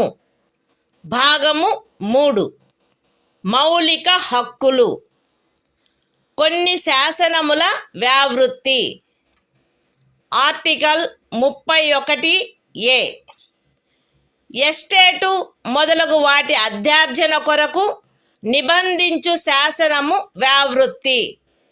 13వ అనుచ్ఛేదంలో ఏమి ఉన్నప్పటికీ రాజ్యమిచే ఏదేని ఎస్టేటు యొక్క లేక అందలి ఏవేని హక్కుల యొక్క గాని అధ్యార్జన కొరకు లేక అట్టి హక్కుల నిర్వాపన లేక మార్పు కొరకు లేక ప్రజాహితమునకు లేక ఆస్తి యొక్క సముచిత నిర్వహణను చేకూర్చుటకు గాని రాజ్యము ఏదేని ఆస్తి యొక్క నిర్వహణను పరిమిత కాలము వరకు చేపట్టుట కొరకు లేక ప్రజాహితమునకు లేక ఏదేని కార్పొరేషనుల సముచిత నిర్వహణను చేకూర్చుటకు 2 లేక అంతకు మించిన కార్పొరేషనుల యొక్క విలీనీకరణ కొరకు లేక కార్పొరేషన్ల యొక్క నిర్వాహక ఏజెంట్ల,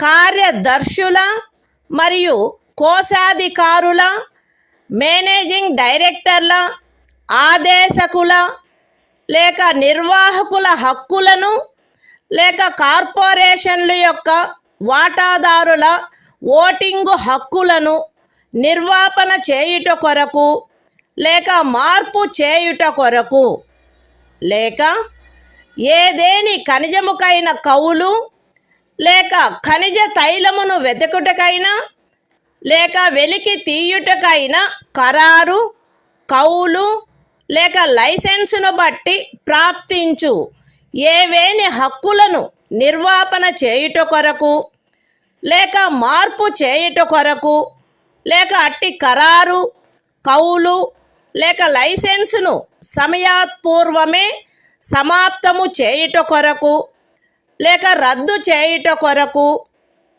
నిబంధించునట్టి శాసనము దేనిని గాని 14వ అనుచ్ఛేదము లేక 19వ అనుచ్ఛేదము ద్వారా ప్రదత్తమైన హక్కులలో దేనికైనను అసంగతమగునున్నదను లేక అట్టి హక్కులలో దేనినైనను తీసివేయునను లేక కుంచించునను కారణమును బట్టి ప్రభావ శూన్యమగునవి భావించరాదు.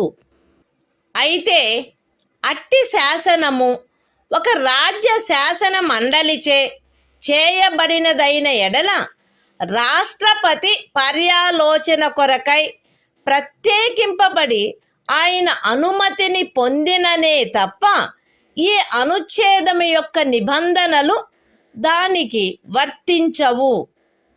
అంతేకాక రాజ్యముచే ఏదేని ఎస్టేటు అధ్యార్జింపబడుటకు ఏదేని శాసనము నిబంధన చేయునెడల మరియు ఆ ఎస్టేటులో చేరిన ఏదేని భూమి ఒక వ్యక్తి యొక్క స్వంత సేద్యము క్రిందయున్న ఎడల అట్టి అధ్యార్జనకు సంబంధించిన శాసనములో మార్కెట్ విలువకు తగ్గని రేటు చొప్పున నష్టపరిహారము చెల్లించుటకు నిబంధనలున్ననే తప్ప తత్సమయమున అమలులోనున్న ఏదేని శాసనము క్రింద అతడికి వర్తించడి గరిష్ట పరిమితి లోపు ఉన్న భూమిలోని ఏదేని భూభాగము కానీ దానిపై గల లేక దానికి చెంది ఉన్న ఏదేని భవనము కానీ కట్టడము కానీ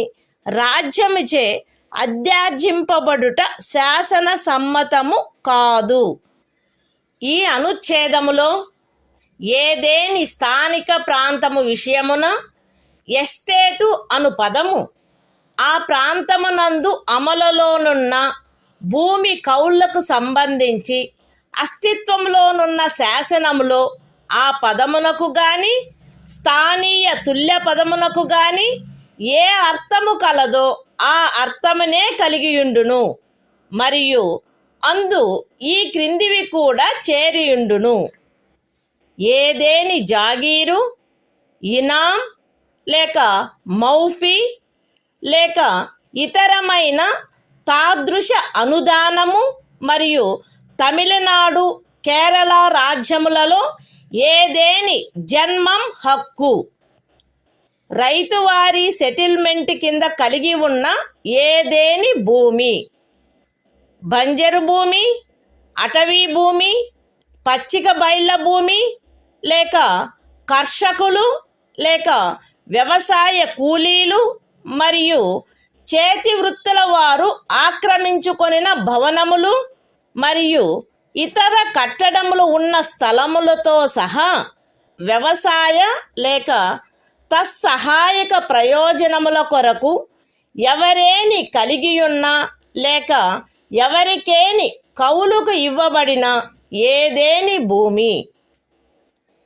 ఎస్టేట్ విషయమున హక్కులు అను పదమునందు ప్రొప్రైటరు, సబ్ ప్రొప్రైటరు, అపర ప్రొప్రైటరు, ధారణాధికారి, రైతు లేక రైతు కింది రైతు లేక ఇతర మధ్యస్థుని యందు నిహితమయ్యుండు ఏవైనా హక్కులు మరియు భూమి శిస్తును గూర్చిన ఏవైనా హక్కులు లేక విశేషాధికారములు చేరియుండును. The Constitution of India, Part 3, Fundamental Rights, Saving of Certain Laws. Article 31A.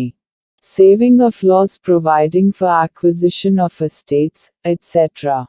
Notwithstanding anything contained in Article 13, no law providing for the acquisition by the state of any estate or of any rights therein, or the extinguishment or modification of any such rights, or the taking over of the management of any property by the state, for a limited period, either in the public interest, or in order to secure the proper management of the property, or the amalgamation of two or more corporations, either in the public interest, or in order to secure the proper management of any of the corporations, or the extinguishment or modification of any rights of managing agents, secretaries and treasurers, managing directors, or managers of corporations, or of any voting rights of shareholders thereof, or the extinguishment or modification of any rights accruing by virtue of any agreement, lease or license for the purpose of searching for, or winning, any mineral or mineral oil, or the premature termination or cancellation of any such agreement, lease or license, shall be deemed to be void on the ground that it is inconsistent with, or takes away or abridges, any of the rights conferred by Article 14 or Article 19. Provided that, where such law is a law, made by the legislature of a state, the provisions of this article shall not apply thereto, unless such law, having been reserved for the consideration of the President, has received his assent. Provided further, that, where any law makes any provision for the acquisition by the state of any estate and where any land comprised therein is held by a person under his personal cultivation, it shall not be lawful for the state to acquire any portion of such land, as is within the ceiling limit, applicable to him under any law for the time being in force, or any building or structure standing thereon or tenant thereto, unless the law relating to the acquisition of such land, building or structure, provides for payment of compensation, at a rate, which shall not be less than the market value thereof. In this article, the expression estate shall, in relation to any local area, have the same meaning as that expression, or its local equivalent has in the existing law, relating to land tenures in force, in that area, and shall also include any jagir, inam, or mere fee, or other similar grant. And, in the states of Tamil Nadu and Kerala, any Janmam right. Any land held under Ryotwari settlement. Any land held, or let for purposes of agriculture, or for purposes ancillary thereto, including waste land, forest land, land for pasture, or sites of buildings, and other structures occupied by cultivators of land, agricultural laborers, and village artisans. The expression, rights, in relation to an estate, shall include any rights vesting in a proprietor, subproprietor, underproprietor, tenureholder, rayat, under rayat, or other intermediary, and any rights, or privileges in respect of land revenue.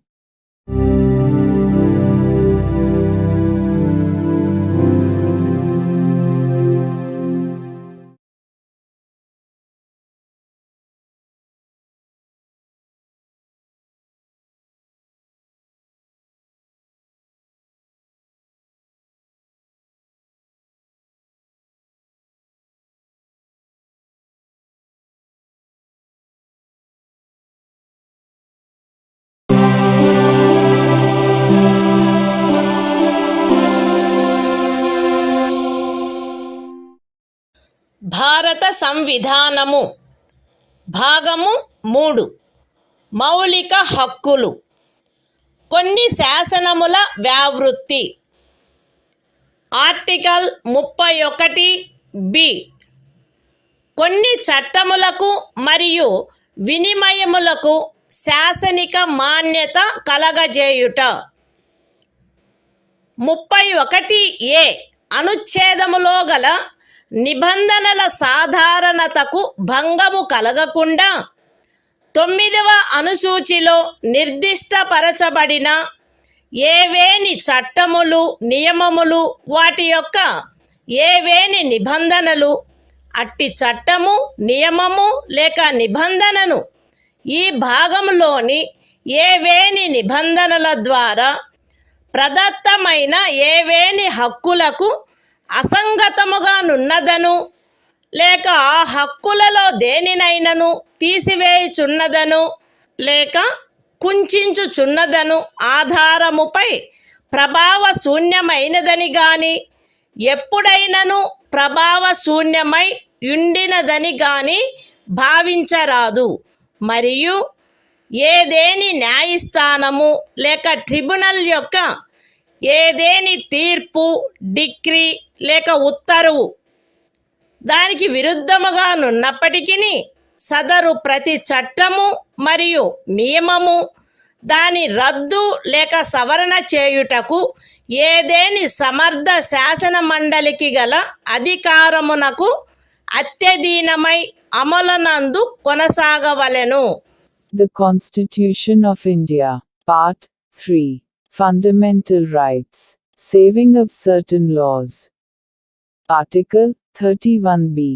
Validation of certain acts and regulations. Without prejudice to the generality of the provisions contained in Article 31a. None of the acts and regulations specified in the 9th schedule, nor any of the provisions thereof shall be deemed to be void, or ever to have become void on the ground that such act, regulation or provision is inconsistent with, or takes away or abridges any of the rights conferred by, any provisions of this part. And, notwithstanding any judgment, decree or order of any court or tribunal, to the contrary, each of the said acts and regulations shall, subject to the power of any competent legislature to repeal, or amend it, continue in force.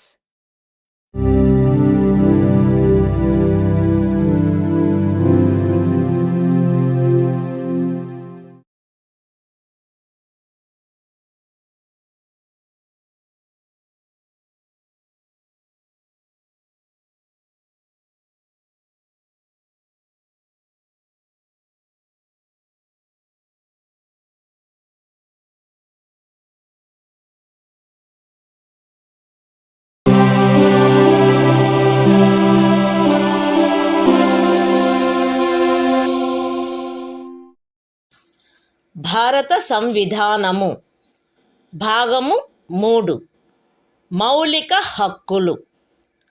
కొన్ని శాసనముల వ్యావృత్తి. Article 31(c) కొన్ని ఆదేశిక సూత్రములను అమలుపరచు శాసనముల వ్యావృత్తి. 13వ అనుచ్ఛేదములో ఏమి ఉన్నప్పటికీ భాగము 4లో పేర్కొనబడిన సూత్రములన్నింటినీ గాని వాటిలో కొన్నింటిని గాని సాధించుట కొరకై రాజ్య విధానమును అమలుపరచు ఏ శాసనమునైనను 14వ అనుచ్ఛేదము లేక 19వ అనుచ్ఛేదము ద్వారా ప్రదత్తమైన ఏవేని హక్కులకు అసంగతముగా నున్నదను లేక ఆ హక్కులలో దేనినైనను తీసివేయుచున్నదను లేక కుంచుచున్నదను కారణమును బట్టి ప్రభావశూన్యమైనదని భావించరాదు. మరియు ఆ శాసనమందు అది అట్టి విధానమును అమలుపరచుట కొరకైనదను ప్రఖ్యానమున్నచో అది అట్టి విధానమును అమలుపరచదను కారణమును బట్టి ఏ న్యాయస్థానములోనూ ప్రష్టవ్యము కారాదు.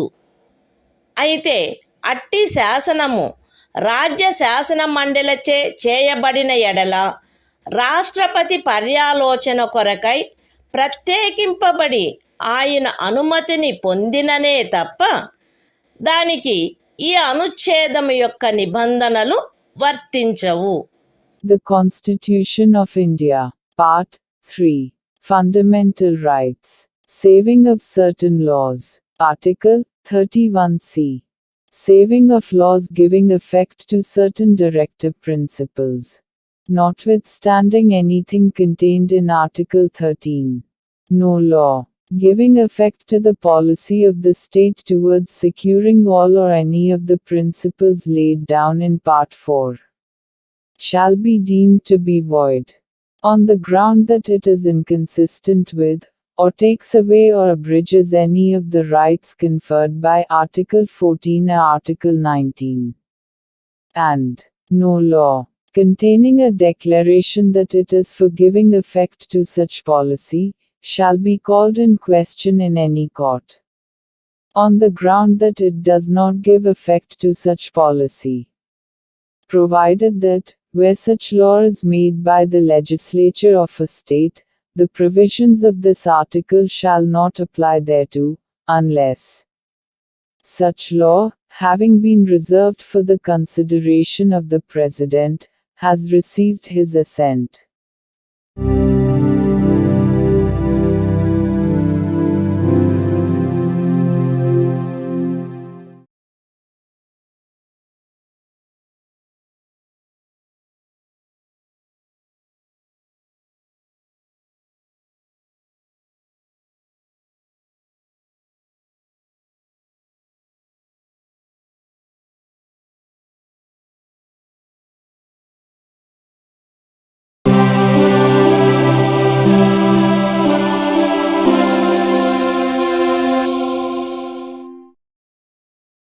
భారత సంవిధానము భాగము 3 మౌలిక హక్కులు. సంవిధానిక ప్రత్యుపాయములకు హక్కు. ఆర్టికల్ 32 ఈ భాగముచే ప్రదత్తము చేయబడిన హక్కులను అమలుపరుచుటకు ప్రత్యుపాయములు. ఈ భాగము ద్వారా ప్రదత్తమైన హక్కులను అమలుపరచుటకు సముచిత చర్యల ద్వారా సర్వోన్నత న్యాయస్థానమును అర్థించు హక్కుకు హామీ ఇయ్యబడినది.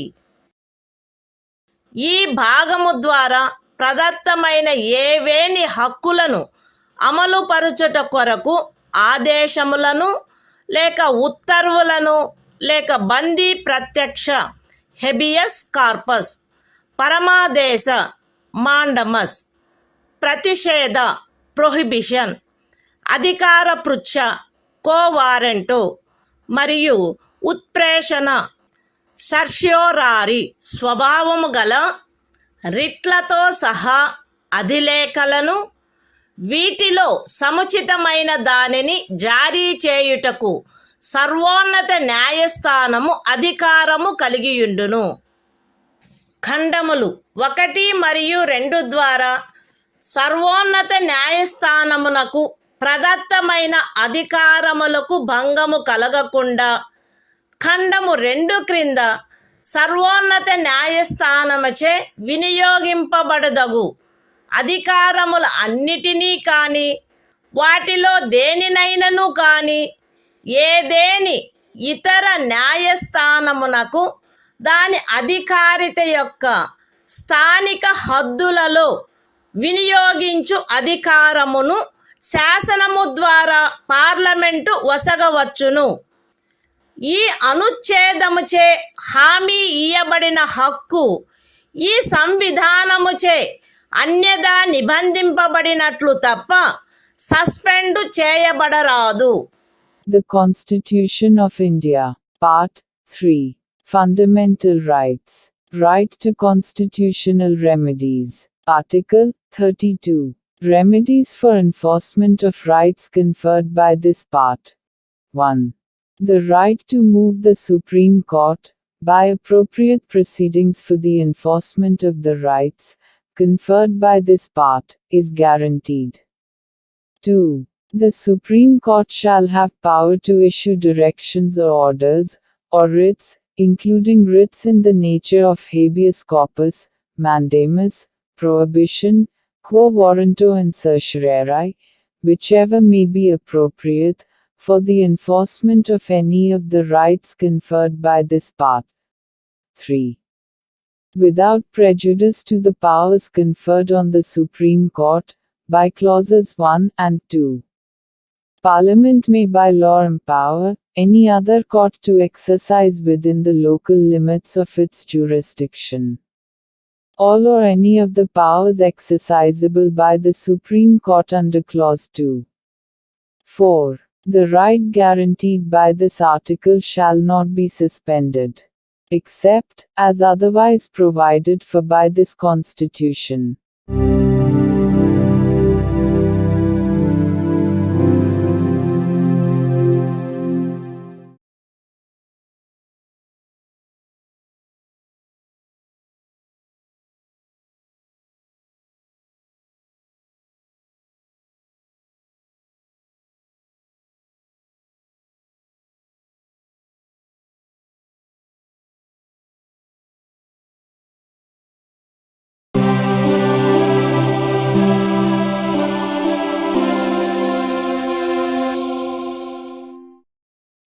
భారత సంవిధానము భాగము 3 మౌలిక హక్కులు సంవిధానిక ప్రత్యుపాయములకు హక్కు. ఆర్టికల్ 33. ఈ భాగము ద్వారా ప్రదత్తమైన హక్కులను సాయుధ బలములు మొదలగు వాటికి వర్తింపచేయునప్పుడు మార్చుటకు పార్లమెంటుకు గల అధికారము. ఈ భాగము ద్వారా ప్రదత్తమైన హక్కులలో వేటినైనను సాయుధ బలములకు చెందిన సభ్యులకు లేక ప్రజాశాంతిని కాపాడు భారము వహించిన సాయుధ బలములకు చెందిన సభ్యులకు లేక గుప్త సమాచారము కొరకు లేక ఎదురు గుప్త సమాచారము కొరకు రాజ్యముచే స్థాపించబడిన ఏదేని బ్యూరోలో లేదా ఇతర వ్యవస్థలో నియమించబడిన వ్యక్తులకు లేక ఏ నుండి సి వరకు గల ఖండములలో నిర్దేశింపబడిన ఏదేని సాయుధ బలము బ్యూరో లేక వ్యవస్థ కొరకై ఏర్పాటు చేసిన టెలికమ్యూనికేషన్ వ్యవస్థలలో నియమించబడిన లేదా వాటికి సంబంధించిన వ్యక్తులకు వర్తింపచేయుటలో వారి సముచిత కర్తవ్య నిర్వహణను వారి మధ్య క్రమశిక్షణను కట్టుదిట్టము చేయుటకై ఆ హక్కులు ఎంత మేరకు పరిమితపరచబడవలెనో లేక రద్దు చేయబడవలెనో పార్లమెంటు శాసనము ద్వారా నిర్ధారణ చేయవచ్చును. The Constitution of India. Part 3. Fundamental Rights. Right to constitutional remedies. Article 33. Power of Parliament to modify the rights conferred by this part in their application to forces, etc. Parliament may by law determine to what extent any of the rights conferred by this part shall, in their application to the members of the armed forces, or the members of the forces charged with the maintenance of public order, or persons employed in any bureau or other organization established by the state for purposes of intelligence or counterintelligence, or person employed in or in connection with the telecommunication systems set up for the purposes of any force, bureau, or organization referred to in clauses A to C, be restricted or abrogated so as to ensure the proper discharge of their duties and the maintenance of discipline among them.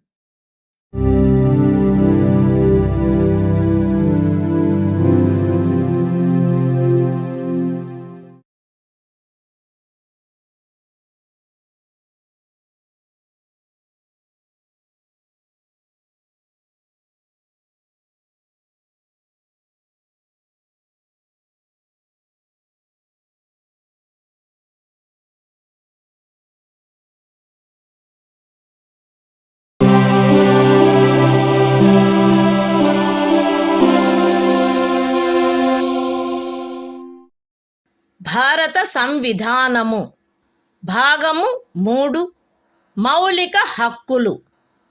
సంవిధానిక ప్రత్యుపాయములకు హక్కు. Article 34. ఏదేని ప్రాంతములో సైనిక శాసనము అమలులోనున్నప్పుడు ఈ భాగము ద్వారా ప్రదత్తమైన హక్కులపై నిర్బంధన. ఈ భాగమునందు పూర్వగామి నిబంధనలలో ఏమి ఉన్నప్పటికీ భారతదేశ రాజ్యక్షేత్రములోని ఏదేని ప్రాంతములో సైనిక శాసనము అమలులో ఉండి ఉన్నచో సంఘము యొక్క లేక ఒక రాజ్యము యొక్క సేవలోనున్న ఎవరేని వ్యక్తి అచట శాంతిని కాపాడుటకు లేక తిరిగి నెలకొల్పుటకు సంబంధించి చేసిన ఏదేని కార్యమును గూర్చి పార్లమెంటు శాసనము ద్వారా అతనికి క్షతిపూర్తి చేయవచ్చును, లేక అట్టి ప్రాంతంలో సైనిక శాసనము క్రింద చేయబడిన ఏదేని దండనోత్తర్వును, విధించబడిన ఏదేని శిక్షను, ఉత్తర్వు చేయబడిన సమపహరణను, లేక చేసిన ఏదేని ఇతర కార్యమును మాన్యమునర్చవచ్చును. The Constitution of India. Part 3. Fundamental Rights. Right to constitutional remedies. Article 34. Restriction on rights conferred by this part while martial law is in force in any area. Notwithstanding anything in the foregoing provisions of this part, Parliament may, by law, indemnify any person, in the service of the Union, or of a state, or any other person, in respect of any act done by him, in connection with the maintenance or restoration of order, in any area within the territory of India, where martial law was in force, or validate any sentence passed, punishment inflicted, forfeiture ordered, or other act done under martial law in such area.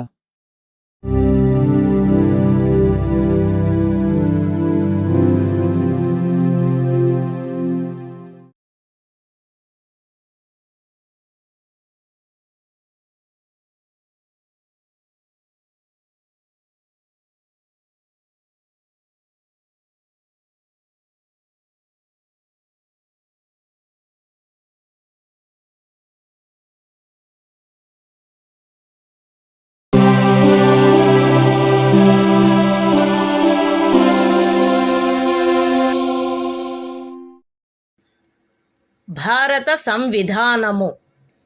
భాగము 3. మౌలిక హక్కులు. సంవిధానిక ప్రత్యుపాయములకు హక్కు. Article 35.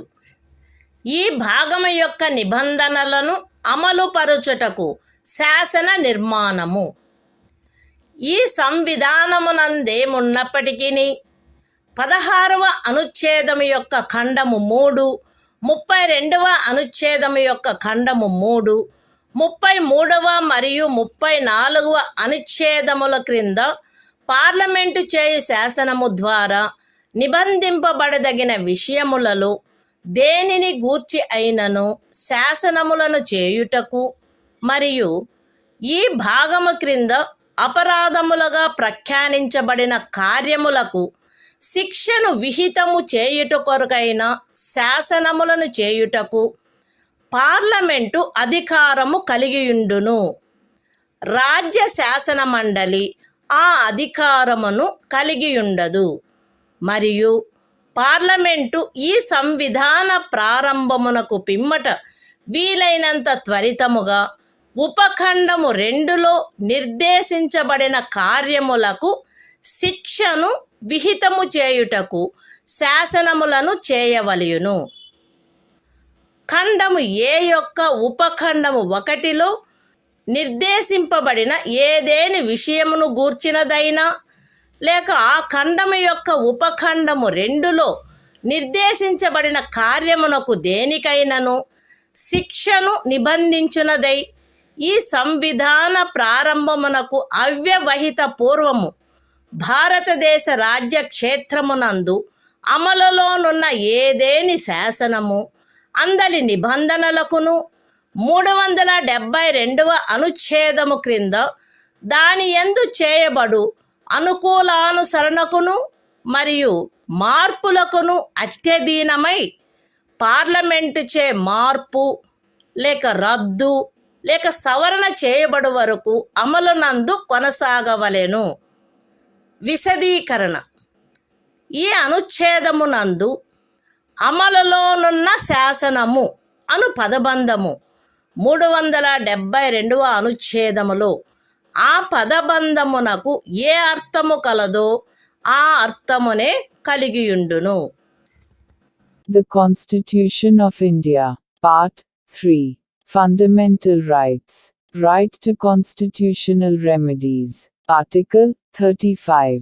Legislation to give effect to the provisions of this part. Notwithstanding anything in this Constitution, Parliament shall have, and the legislature of a state shall not have, power to make laws with respect to any of the matters which, under Clause 3 of Article 16, Clause 3 of Article 32, Article 33 and Article 34 may be provided for by law made by Parliament, and for prescribing punishment for those acts which are declared to be offences under this part. And Parliament shall, as soon as may be after the commencement of this Constitution, make laws for prescribing punishment for the acts referred to in subclause 2. Any law in force immediately before the commencement of this Constitution, in the territory of India, with respect to any of the matters referred to in subclause 1 of Clause A, or providing for punishment for any act referred to in subclause 2 of that clause shall, subject to the terms thereof, and to any adaptations and modifications that may be made therein, under Article 372, continue in force until altered, or repealed, or amended, by Parliament. Explanation. In this article, the expression, law in force, has the same meaning as in Article 372.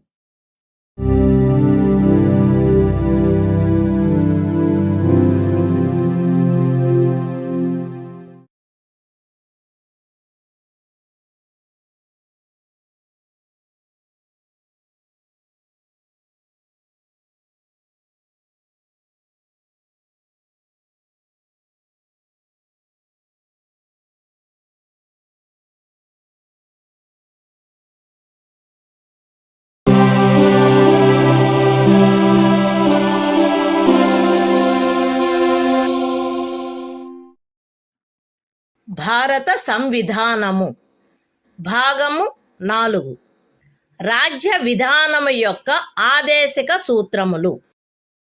Article 36.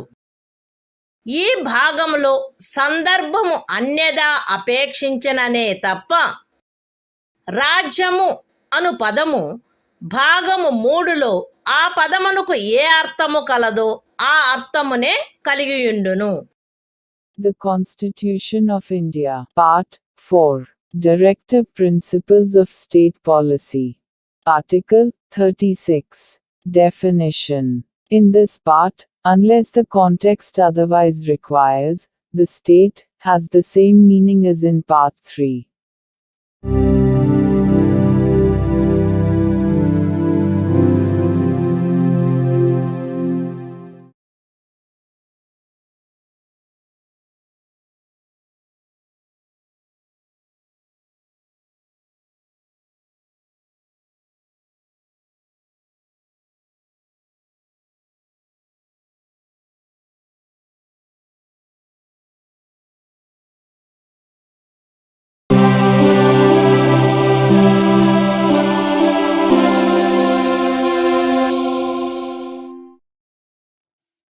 భారత సంవిధానము భాగము 4 రాజ్య విధానము యొక్క ఆదేశిక సూత్రములు. Article 37. ఈ భాగములో గల సూత్రముల వర్తింపు. ఈ భాగంలోని నిబంధనలు ఏ న్యాయస్థానముచే కాని అమలు జరపదగినవి కావు. కానీ ఇందు పేర్కొనబడిన సూత్రములు దేశ పరిపాలనకు మూలాధారములుగాను మరియు శాసనములను చేయుటలో వాటిని వర్తింపచేయుట రాజ్యము యొక్క కర్తవ్యమై ఉండవలెను. The Constitution of India, Part 4, Directive Principles of State Policy. Article 37. Application of the principles contained in this part. The provisions contained in this part shall not be enforceable by any court. But the principles therein laid down are nevertheless fundamental in the governance of the country, and it shall be the duty of the state to apply these principles in making laws.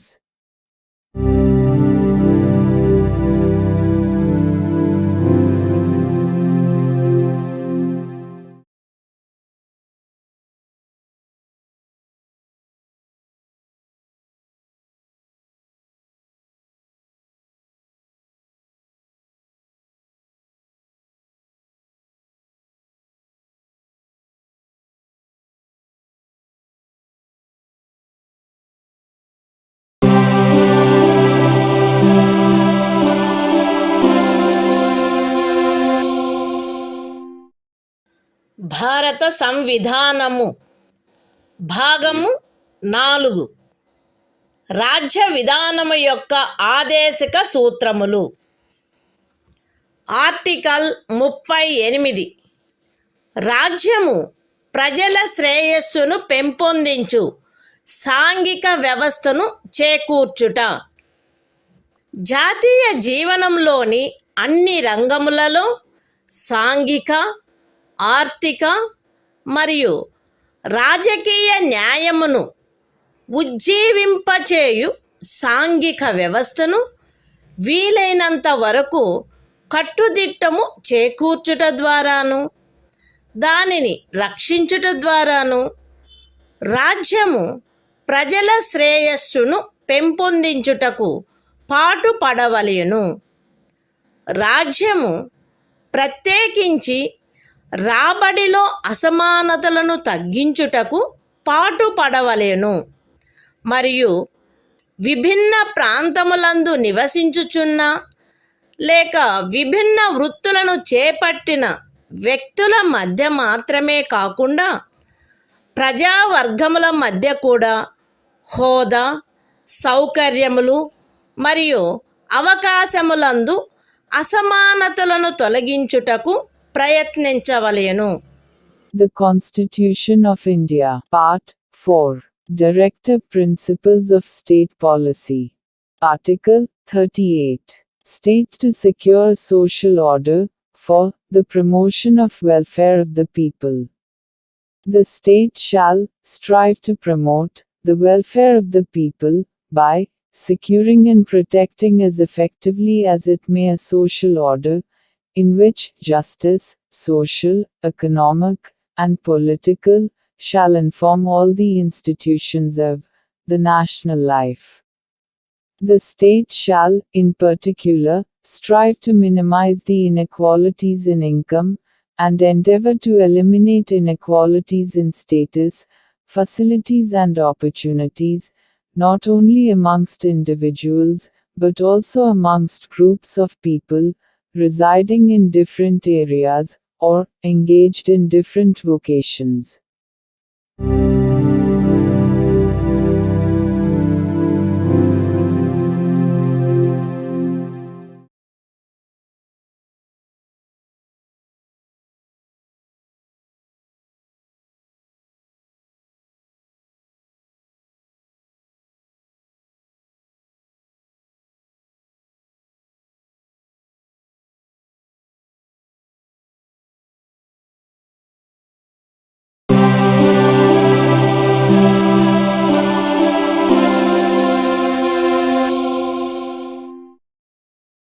భారత సంవిధానము భాగము 4 రాజ్య విధానము యొక్క ఆదేశిక సూత్రములు. Article 39 రాజ్యము అనుసరించవలసిన కొన్ని విధాన సూత్రములు. రాజ్యము ఈ క్రింది వాటిని చేకూర్చుటకై ప్రత్యేకించి తన విధానమును రూపొందించవలెను. అవేవనగా స్త్రీ పురుష భేదము లేకుండా పౌరులు తగిన జీవనోపాధి సాధనములకు హక్కు కలిగియుండుట, జనులందరి ఉమ్మడి మేలును అత్యుత్తముగా సమకూర్చునట్లు సమాజపు భౌతిక వనరుల సామ్యమును మరియు నియంత్రణను పంపిణీ చేయుట, ఆర్థిక వ్యవస్థ యొక్క ప్రవృత్తి వలన జనసామాన్యమునకు హానికరమగునట్లుగా ఐశ్వర్యము, ఉత్పాదన సాధనములు కేంద్రీకృతము కాకుండుట, స్త్రీ పురుషులు ఉభయులకు సమానమైన పనికి సమానమైన వేతనము లభించుట, స్త్రీ పురుష కార్మికుల ఆరోగ్యము, శరీర దారుఢ్యము మరియు పిల్లల సుకుమారత్వము దురుపయోగము చేయబడుకుండుట మరియు పౌరుల ఆర్థికావశ్యకత వలన తమ వయస్సునకు లేక శరీర దారుఢ్యమునకు సరిపడని పనులలో చేరుటకు బలవంత పెట్టకుండుట, పిల్లలకు ఆరోగ్యకరమైన రీతిలో గౌరవప్రదమైన మరియు స్వేచ్ఛాయుతమైన పరిస్థితులలో అభివృద్ధి చెందు అవకాశములను మరియు సౌకర్యములను కల్పించుట మరియు బాల్య యవనములను శోషణ నుండి మరియు నైతిక మరియు భౌతిక పరిత్యజనము నుండి కాపాడుట. The Constitution of India, Part 4, Directive Principles of State Policy. Article 39. Certain principles of policy to be followed by the state. The state shall, in particular, direct its policy towards securing a. that the citizens, men and women equally, have the right to an adequate means of livelihood. b. that the ownership and control of the material resources of the community are so distributed as best to subserve the common good. c. that the operation of the economic system does not result in the concentration of wealth and means of production to the common detriment. d. that there is equal pay for equal work for both men and women. a. that the health and strength of workers, men and women, and the tender age of children are not abused, and that citizens are not forced by economic necessity To enter avocations unsuited to their age or strength. F. That children are given opportunities and facilities to develop in a healthy manner and in conditions of freedom and dignity. And that childhood and youth are protected against exploitation and against moral and material abandonment.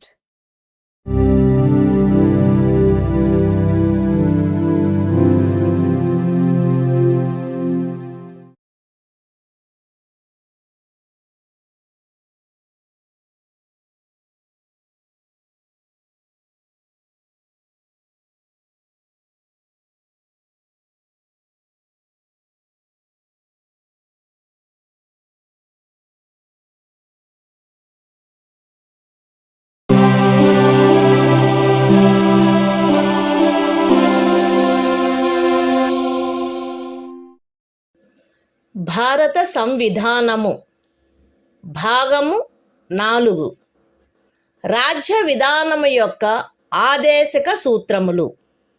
Article 39A సమాన న్యాయము, ఉచిత న్యాయవాద సహాయము. శాసన వ్యవస్థ ప్రవృత్తి సమానావకాశ ప్రాతిపదికపై న్యాయమును చేకూర్చు రీతిలో నిర్వహించబడునట్లు రాజ్యము కట్టుదిట్టము చేయవలెను.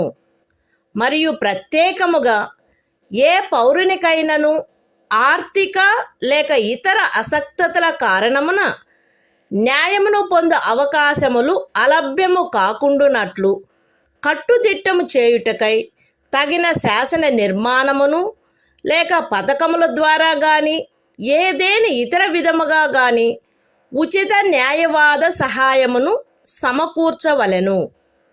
The Constitution of India, Part 4, Directive Principles of State Policy. Article 39A. Equal justice and free legal aid. The state shall secure that the operation of the legal system promotes justice on a basis of equal opportunity, and shall, in particular, provide free legal aid by suitable legislation or schemes, or in any other way to ensure that opportunities for securing justice are not denied to any citizen by reason of economic or other disabilities.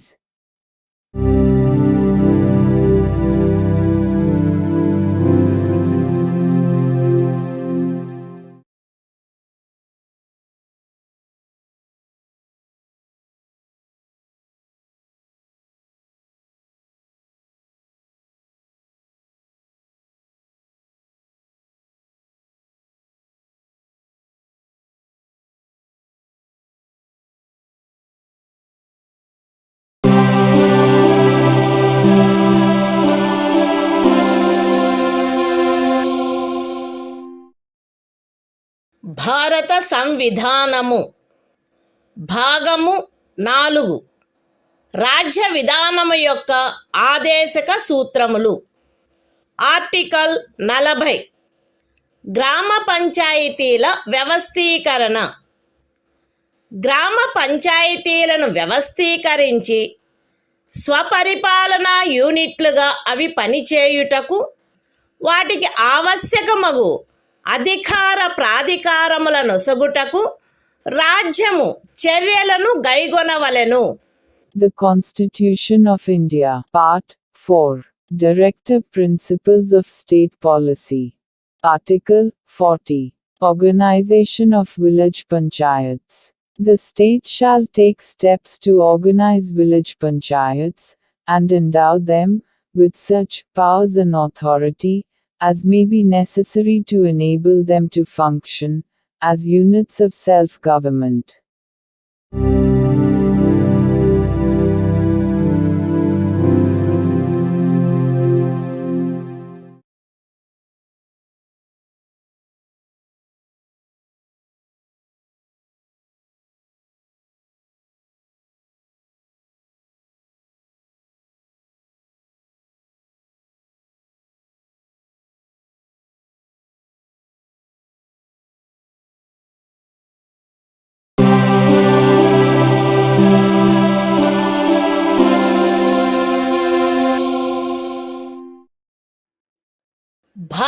సంవిధానము భాగము 4 రాజ్య విధానము యొక్క ఆదేశక సూత్రములు. Article 41 పనికి విద్యకు కొన్ని సందర్భములలో ప్రజా సహాయమునకు హక్కు. రాజ్యము దాని ఆర్థిక స్తోమత మరియు అభివృద్ధి పరిమితుల మేరకు పనిచేయు హక్కును, విద్య నేర్చుకొను హక్కును మరియు నిరుద్యోగము, వృద్ధాప్యము, అనారోగ్యము, అంగవైకల్యము మరియు ఇతర విధములైన అకారణ దారిద్ర్యము కలిగిన సందర్భములలో ప్రజా సహాయమును పొందు హక్కును చేకూర్చుటకై కట్టుదిట్టమైన ఏర్పాటు చేయవలెను. The Constitution of India, Part 4, Directive Principles of State Policy. Article 41, Right to work, to education, and to public assistance, in certain cases. The state shall, within the limits of its economic capacity and development, make effective provision for securing the right to work, to education, and to public assistance, in cases of unemployment, old age, sickness, and disablement, and in other cases of undeserved want.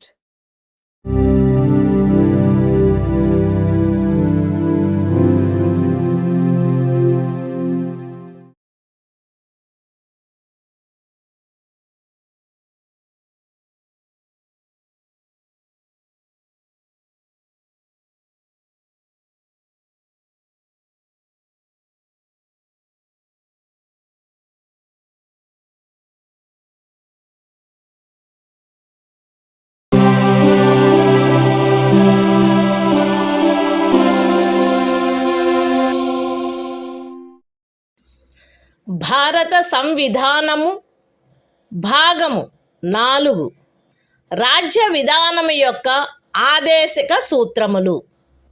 Article 42 పని విషయమున న్యాయమైన మరియు మానవోచితమైన పరిస్థితులకు మరియు ప్రసూతి సహాయమునకు ఏర్పాటు.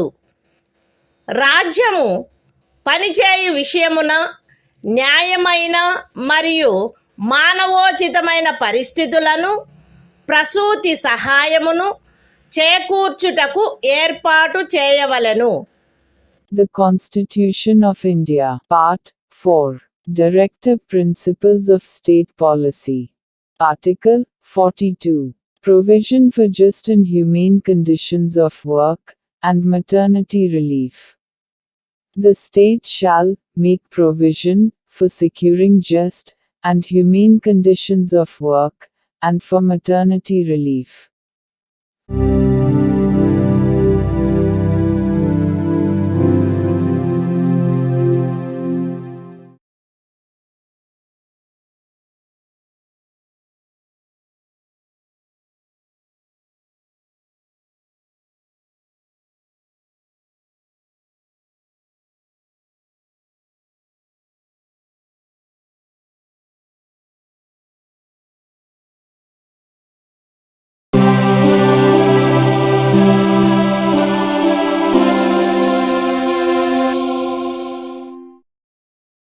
భారత సంవిధానము భాగము 4 రాజ్య విధానము యొక్క ఆదేశక సూత్రములు. ఆర్టికల్ 43 కార్మికులకు జీవన భృతి మొదలగునవి. రాజ్యము తగిన శాసన నిర్మాణము ద్వారా లేక ఆర్థిక వ్యవస్థాపన ద్వారా లేక మరే విధముగానైనా వ్యవసాయ, పారిశ్రామిక లేక ఇతర కార్మికులందరికీ పనిని, జీవన భృతిని మరియు సముచిత జీవన స్థాయిని, విశ్రాంతి మరియు సాంఘిక సాంస్కృతిక అవకాశముల పూర్తి వినియోగమును చేకూర్చునట్టి పని పరిస్థితులను కల్పించుటకు ప్రయత్నించవలెను.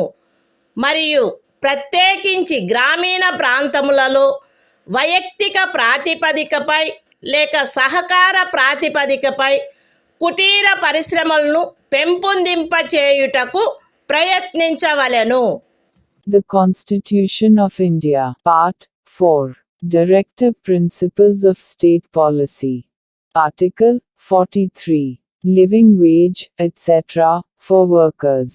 The state shall endeavor to secure, by suitable legislation, or economic organization or in any other way, to all workers, agricultural, industrial or otherwise, work, a living wage, conditions of work ensuring a decent standard of life, and full enjoyment of leisure, and social and cultural opportunities, and, in particular, the state shall endeavor to promote cottage industries, on an individual or cooperative basis, in rural areas.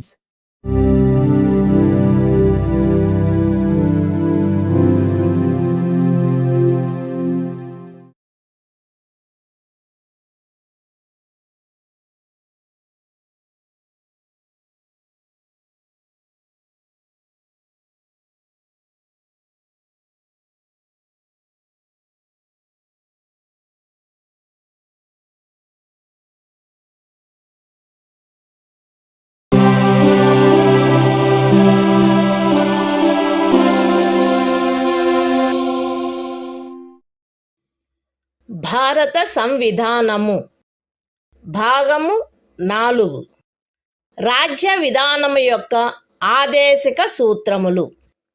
Article 43A. పరిశ్రమల నిర్వహణలో కార్మికులు పాల్గొనుట. రాజ్యము తగిన శాసన నిర్మాణము ద్వారా లేక ఏదేని ఇతర విధముగా ఏదేని పరిశ్రమలో నిమగ్నమైన సంస్థల వ్యవస్థాపన లేక ఇతర వ్యవస్థల నిర్వహణలో కార్మికులు పాల్గొనున్నట్లు చర్యలు తీసుకొనవలెను. The Constitution of India, Part 4. Directive Principles of State Policy. Article 43A. Participation of workers in management of industries.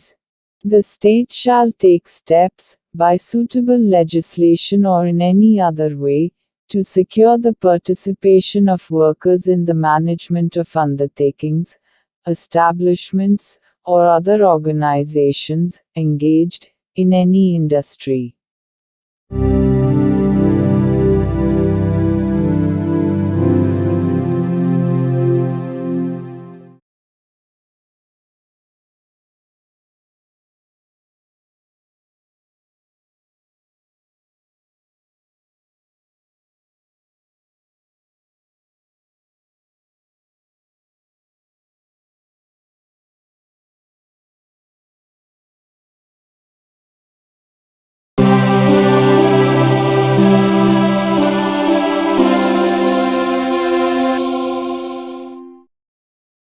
భారత సంవిధానము భాగము 4.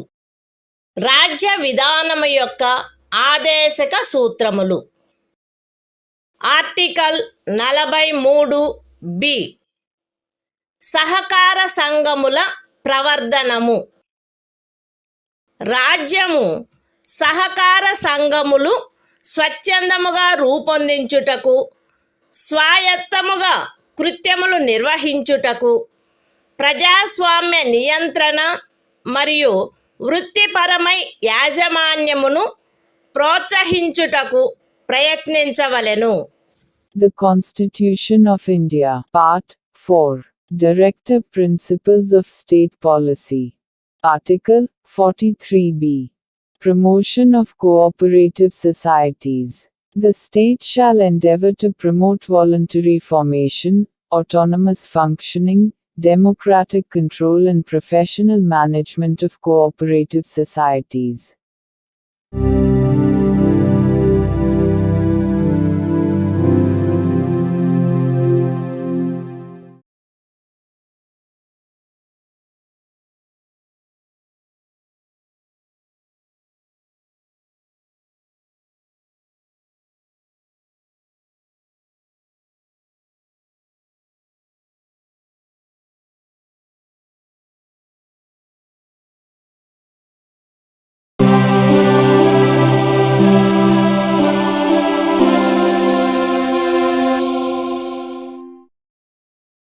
భారత సంవిధానము భాగము 4 రాజ్య విధానము యొక్క ఆదేశిక సూత్రములు. ఆర్టికల్ 44 పౌరులందరకు ఏకరూపమైన సివిలు స్మృతి. భారతదేశ రాజ్య క్షేత్రమునంతటను పౌరులకు ఏకరూపమైన సివిల స్మృతిని చేకూర్చుటకు రాజ్యము ప్రయత్నించవలెను. The Constitution of India, Part 4, Directive Principles of State Policy. Article 44. Uniform Civil Code for the Citizens. The state shall endeavor to secure for the citizens a uniform civil code throughout the territory of India.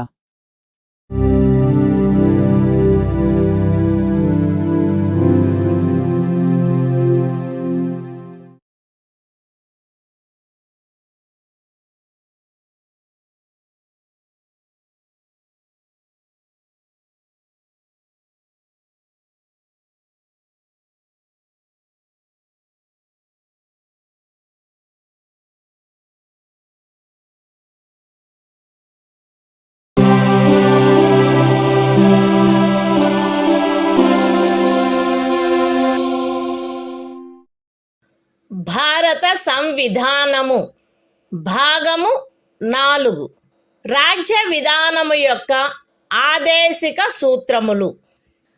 Article 45 6 సంవత్సరముల లోపు బాలలందరికీ బాల్య ప్రారంభంలో సంరక్షణ మరియు విద్యను ఏర్పాటు చేయుట.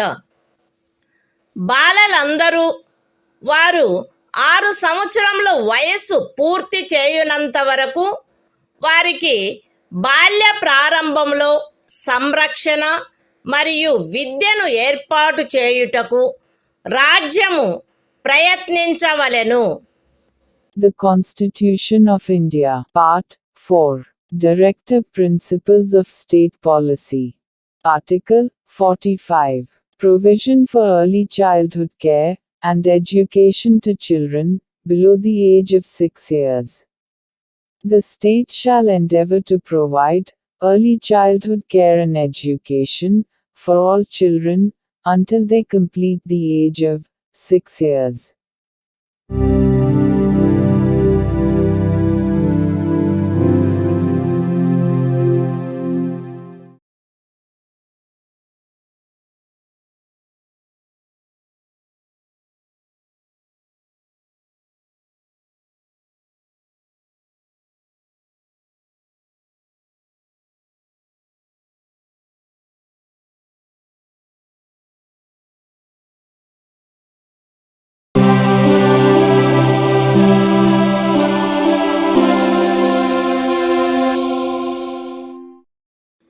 భారత సంవిధానము భాగము 4 రాజ్య విధానము యొక్క ఆదేశిక సూత్రములు.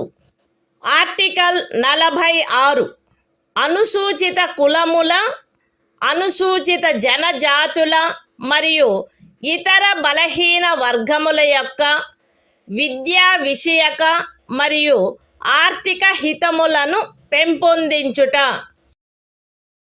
ప్రజలలో బలహీన వర్గముల, ప్రత్యేకించి అనుసూచిత కులముల మరియు అనుసూచిత జనజాతుల విద్యా విషయక మరియు ఆర్థిక హితమును రాజ్యము విశేష శ్రద్ధతో పెంపొందించవలెను మరియు సాంఘిక అన్యాయము నుండి సకల విధములగు శోషణల నుండి వారిని రక్షించవలెను. The Constitution of India, Part 4, Directive Principles of State Policy. Article 46. Promotion of educational and economic interests of scheduled castes, scheduled tribes, and other weaker sections. The state shall promote with special care the educational and economic interests of the weaker sections of the people, and, in particular, of the scheduled castes and the scheduled tribes, and shall protect them from social injustice and all forms of exploitation.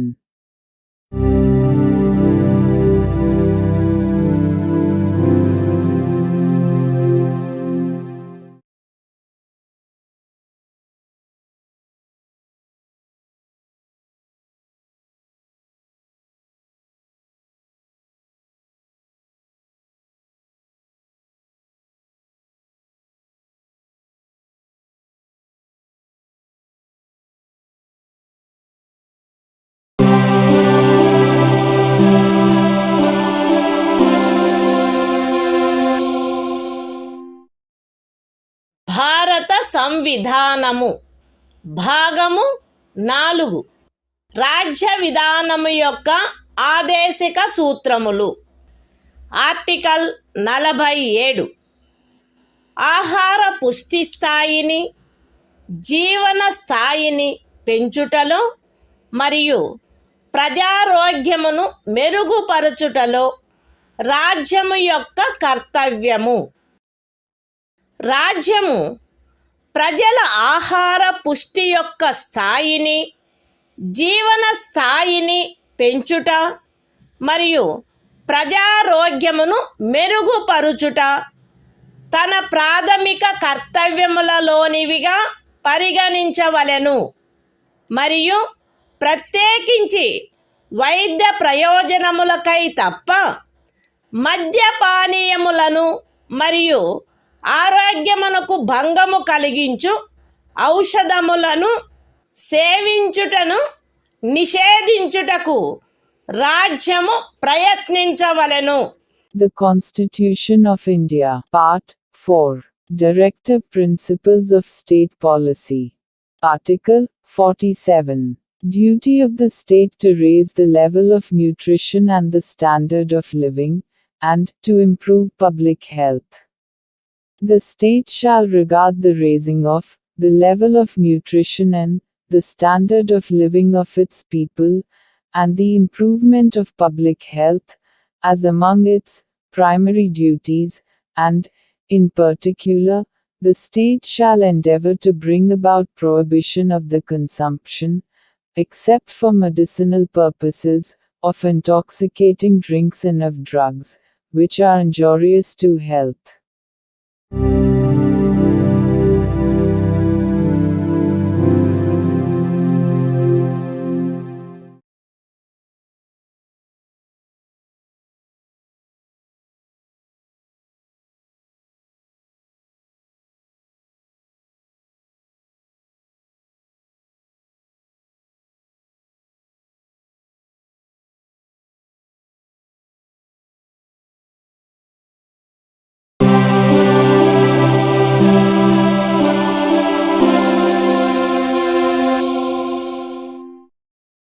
భారత సంవిధానము భాగము 4 రాజ్య విధానము యొక్క ఆదేశిక సూత్రములు.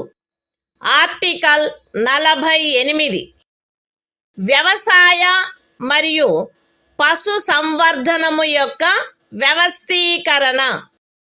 రాజ్యము ఆధునిక మరియు శాస్త్రీయ పద్ధతులను అనుసరించి వ్యవసాయమును, పశు సంవర్ధనమును వ్యవస్థీకరించవలెను మరియు ప్రత్యేకించి ఆవుల, దూడల, ఇతర పాడి పశువుల, భారవాహక పశువుల జాతులను పరిరక్షించి మెరుగుపరచుటకును వాటి వధను నిషేధించుటకును రాజ్యము చర్యలను గైగొనవలెను.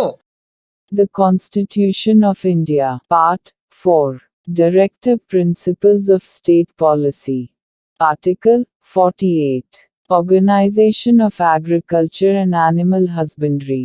The state shall endeavor to organize agriculture and animal husbandry on modern and scientific lines, and shall, in particular, take steps for preserving and improving the breeds and prohibiting the slaughter of cows and calves and other milch and draft cattle.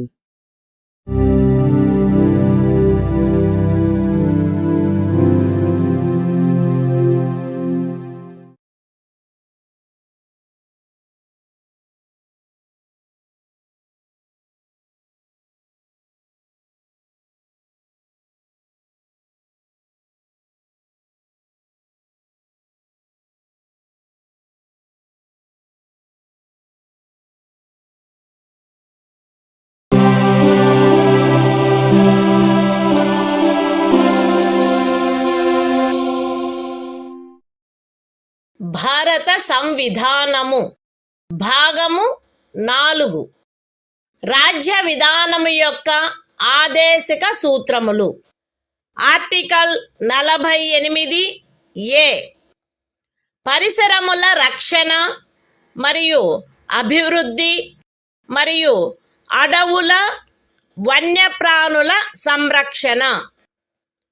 రాజ్యము పరిసరములను కాపాడి అభివృద్ధి చేయుటకును దేశములోని అడవులను వన్యప్రాణులను సంరక్షించుటకును ప్రయత్నించవలెను.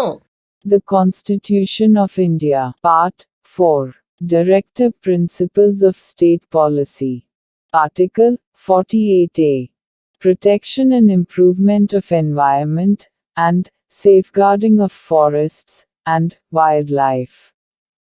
The state shall endeavor to protect and improve the environment, and to safeguard the forests and wildlife of the country.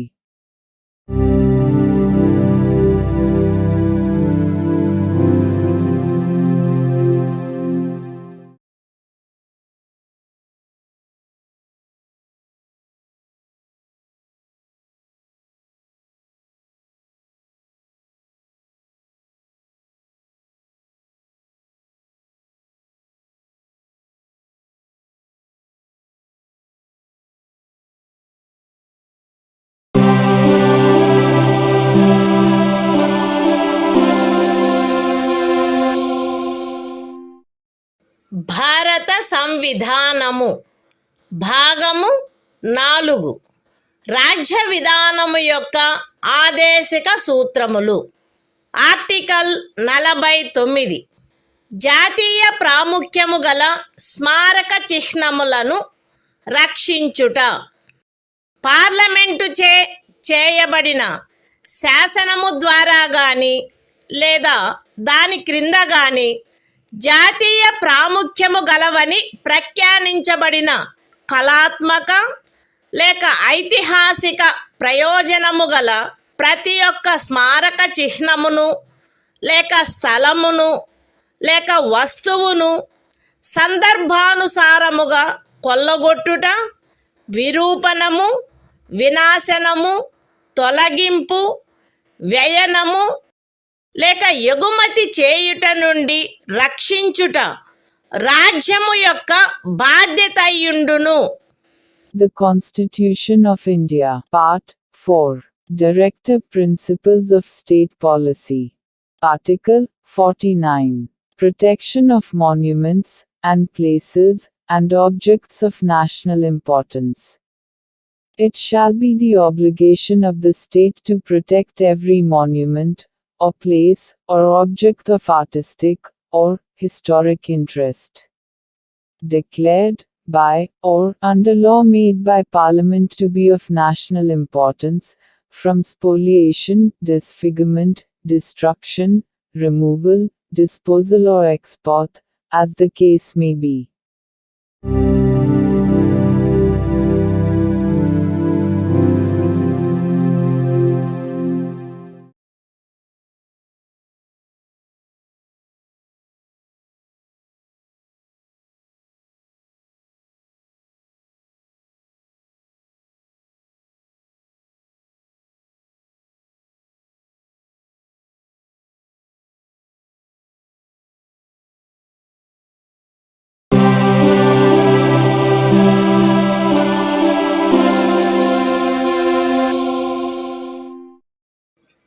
భారత సంవిధానము భాగము 4 రాజ్య విధానము యొక్క ఆదేశిక సూత్రములు. Article 50 న్యాయపాలికను కార్యపాలక వర్గము నుండి వేరుపరుచుట. రాజ్యము యొక్క పబ్లిక్ సేవలలో న్యాయపాలికను కార్యపాలక వర్గము నుండి వేరుపరుచుటకు రాజ్యము చర్యలను గైగొనవలెను. The Constitution of India, Part 4, Directive Principles of State Policy. Article 50. Separation of judiciary from executive. The state shall take steps to separate the judiciary from the executive, in the public services of the state.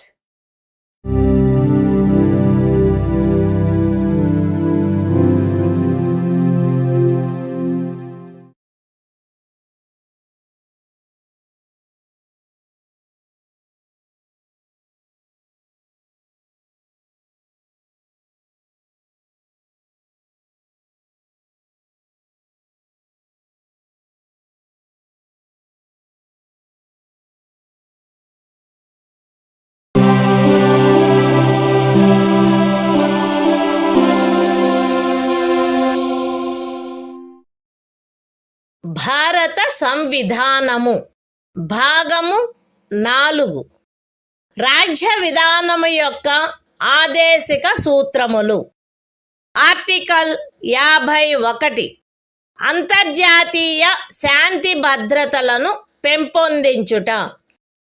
రాజ్యము ఈ క్రింది వాటికై ప్రయత్నించవలెను: అంతర్జాతీయ శాంతి భద్రతలను పెంపొందించుట, జాతుల మధ్య న్యాయమైన మరియు గౌరవప్రదమైన సంబంధములను నెలకొల్పుట, సువ్యవస్థిత ప్రజానీకముల పరస్పర వ్యవహారములందు అంతర్జాతీయ శాసనము పట్ల, సంధి బాధ్యతల పట్ల గౌరవమును పెంపొందించుట మరియు అంతర్జాతీయ వివాదముల పరిష్కారము మధ్యవర్తిత్వము ద్వారా జరుగుటను ప్రోత్సహించుట.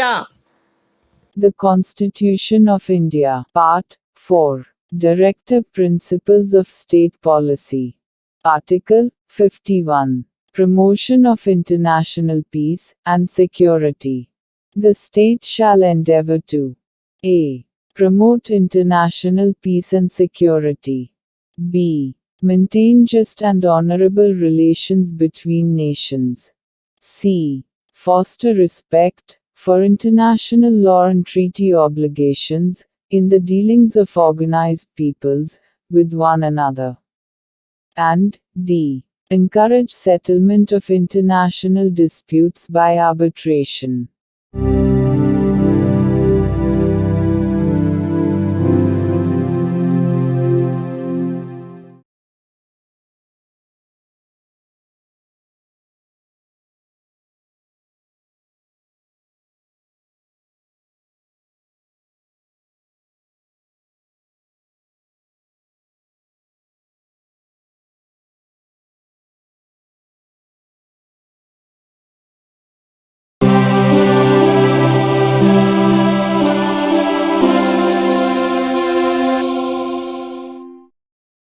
భారత సంవిధానము భాగము 4A మౌలిక కర్తవ్యములు.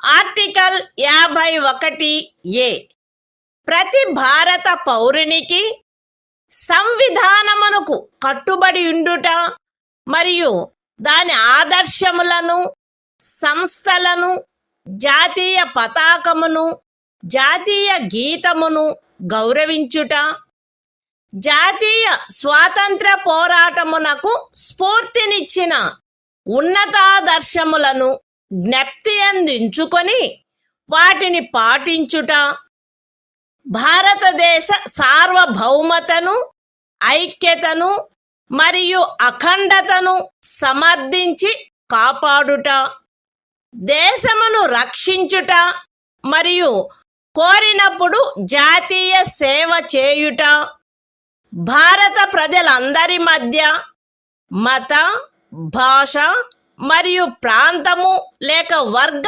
వైవిధ్యముల అధిగమించి సామరస్యమును, సోదర భావమును పెంపొందించుట మరియు స్త్రీల గౌరవమును న్యూనపరచు ఆచారములను విడనాడుట, మన సమ్మిశ్ర సంస్కృతి యొక్క సుసంపన్న సాంప్రదాయమును గౌరవించి పరిరక్షించుట, అడవులు, సరస్సులు, నదులు మరియు వన్యప్రాణులతో సహా ప్రకృతి సిద్ధమైన పరిసరములను కాపాడి అభివృద్ధి చేయుట మరియు ప్రాణికోటి పట్ల కరుణను కలిగియుండుట, వైజ్ఞానిక దృక్పథమును, మానవతావాదమును, జిజ్ఞాసను మరియు సంస్కరణా శక్తిని పెంపొందించుకొనుట, పబ్లిక్ ఆస్తిని సంరక్షించుట మరియు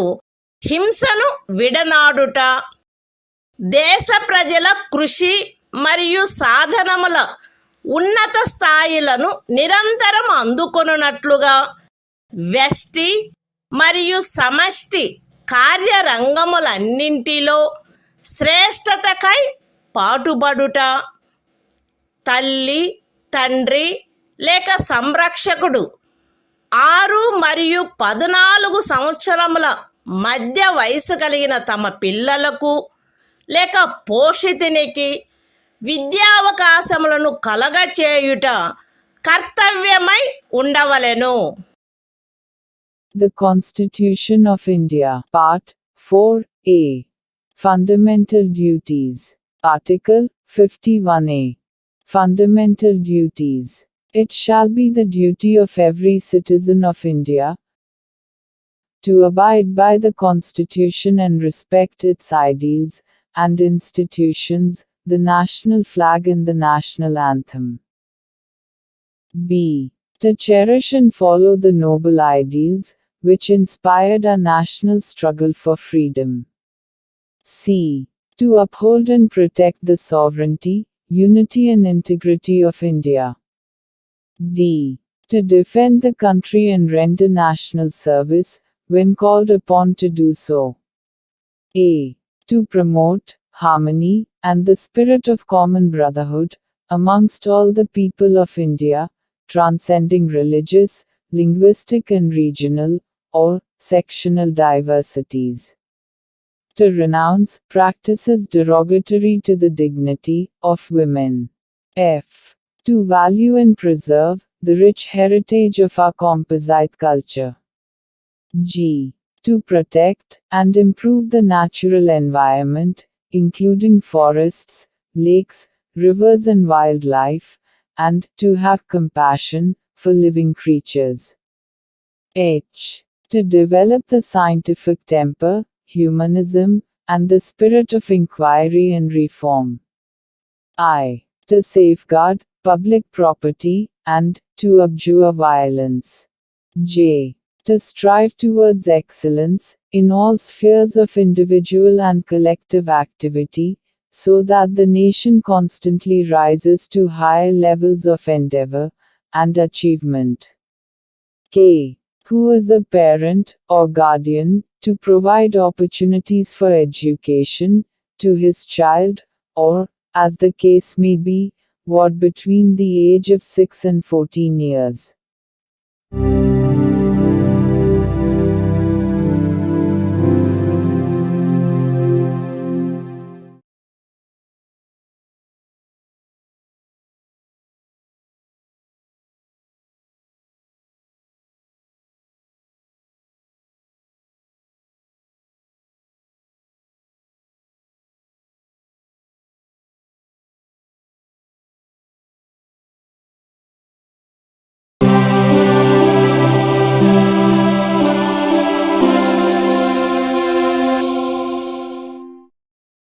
భారత సంవిధానము భాగము 5 సంఘము అధ్యాయం 1 కార్యపాలక వర్గము రాష్ట్రపతి మరియు ఉపరాష్ట్రపతి ఆర్టికల్ 52 భారత రాష్ట్రపతి భారతదేశమునకు ఒక రాష్ట్రపతి ఉండవలెను. The Constitution of India, Part 5, The Union. Chapter 1, The Executive. The President and Vice President. Article 52. The President of India. There shall be a President of India.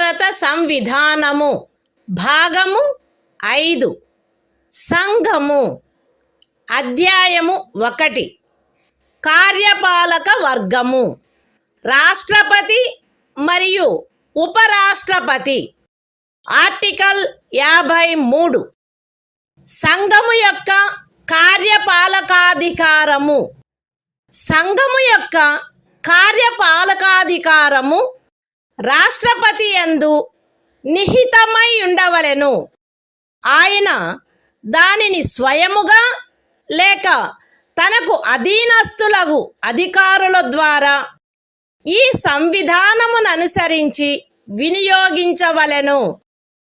పూర్వగామి నిబంధన యొక్క సాధారణతకు భంగము కలగకుండా సంఘము యొక్క రక్షణ బలములపై సర్వాధిపత్యము రాష్ట్రపతి యందు నిహితమై ఉండవలెను మరియు దాని వినియోగము శాసనము ద్వారా క్రమబద్ధము చేయబడవలెను. ఈ అనుచ్ఛేదములోనిదేదియు అస్తిత్వంలోనున్న ఏదేని శాసనము ద్వారా ఏదేని రాజ్య ప్రభుత్వమునకు గాని ఇతర ప్రాధికారికి గాని ప్రదత్తము చేయబడిన ఏవేని కృత్యములను రాష్ట్రపతికి అంతరణ చేయునిదిగా భావింపబడరాదు. లేక రాష్ట్రపతి మినహా ఇతర ప్రాధికారులకు శాసనము ద్వారా కృత్యములను ప్రదత్తము చేయుట నుండి పార్లమెంటును నివారించదు. The Constitution of India, Part 5, The Union. Chapter 1. The Executive. The President and Vice President. Article 53. Executive Power of the Union. 1. The executive power of the Union shall be vested in the President, and shall be exercised by him, either directly, or through officers, subordinate to him, in accordance with this Constitution. 2. Without prejudice to the generality of the foregoing provision, the supreme command of the defense forces of the Union shall be vested in the President, and the exercise thereof shall be regulated by law. 3. Nothing in this article shall be deemed to transfer to the President any functions conferred by any existing law on the government of any state, or other authority, or prevent Parliament from conferring by law functions on authorities other than the President.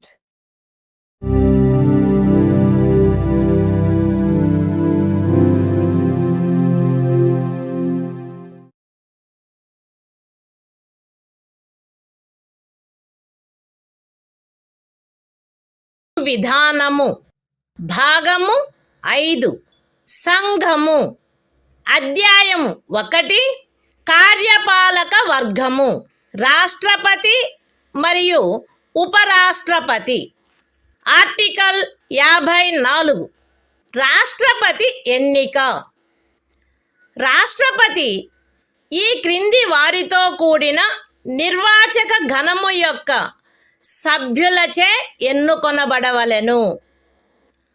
Parliament ఉభయ సదనములోని ఎన్నుకొనబడిన సభ్యులు మరియు రాజ్య శాసన సభలలోని ఎన్నుకొనబడిన సభ్యులు.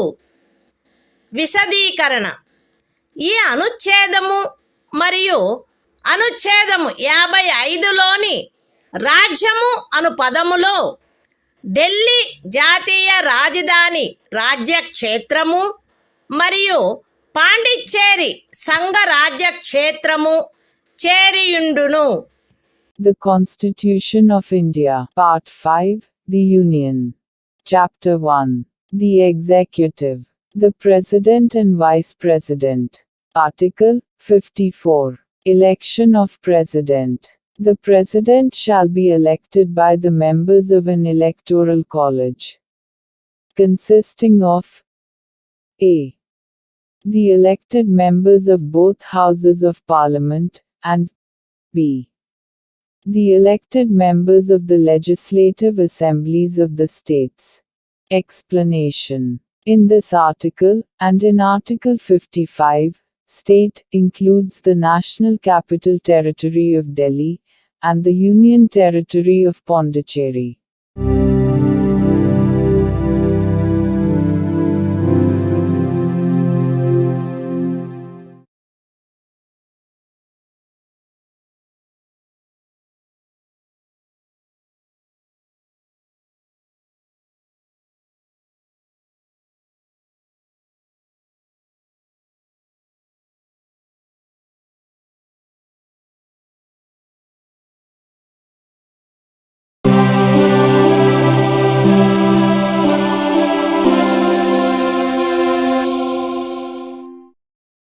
భారత సంవిధానము భాగము 5 సంఘము అధ్యాయము 1 కార్యపాలక వర్గము రాష్ట్రపతి మరియు ఉపరాష్ట్రపతి ఆర్టికల్ 55 రాష్ట్రపతిని ఎన్నుకొను రీతి రాష్ట్రపతి యొక్క ఎన్నికలో వివిధ రాజ్యముల ప్రాతినిధ్య ప్రమాణము ఆచరణీయమైనంత మేరకు ఏకరూపముగా ఉండవలెను.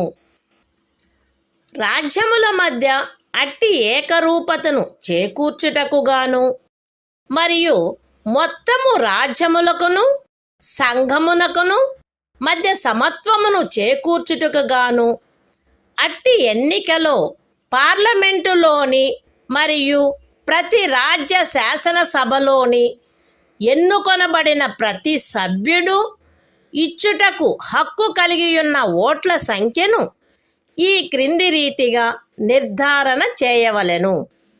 ఏ రాజ్యం యొక్క జనసంఖ్యను ఆ రాజ్య శాసనసభలోని ఎన్నుకొనబడిన మొత్తము సభ్యుల సంఖ్యతో భాగించగా వచ్చు భాగఫలములో 1000 యొక్క గుణిజములు ఎన్నియుండునో అన్ని ఓట్లను రాజ్య శాసనసభకు ఎన్నుకొనబడిన ప్రతి సభ్యుడు కలిగి ఉండవలెను.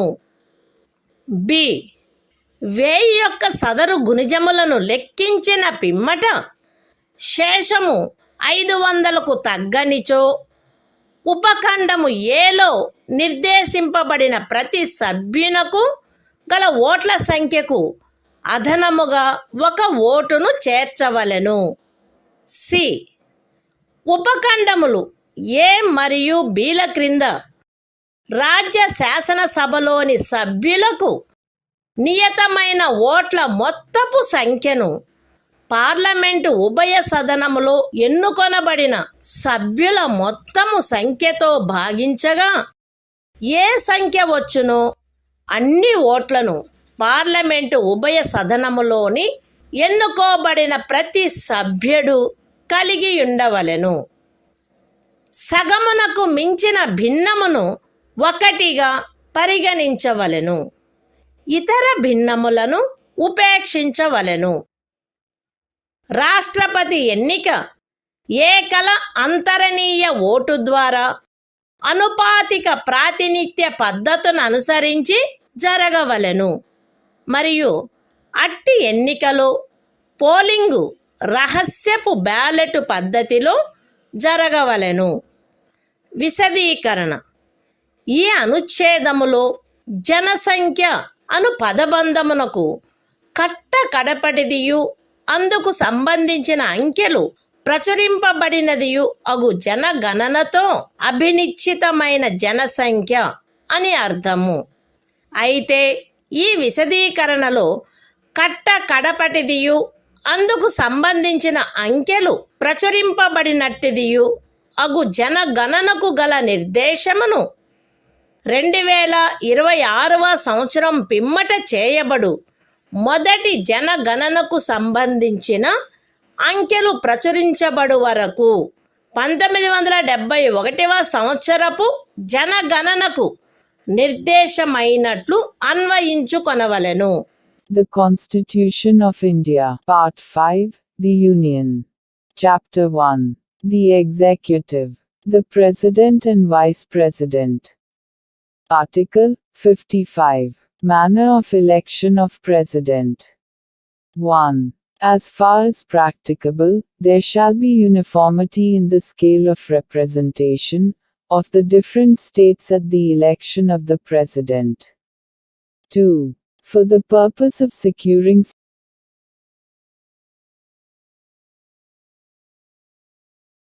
among the states, inter se, as well as parity between the states as a whole and the Union. The number of votes, which each elected member of Parliament, and of the Legislative Assembly of each state, is entitled to cast at such election, shall be determined in the following manner. A. Every elected member of the Legislative Assembly of a state shall have as many votes as there are multiples of 1,000.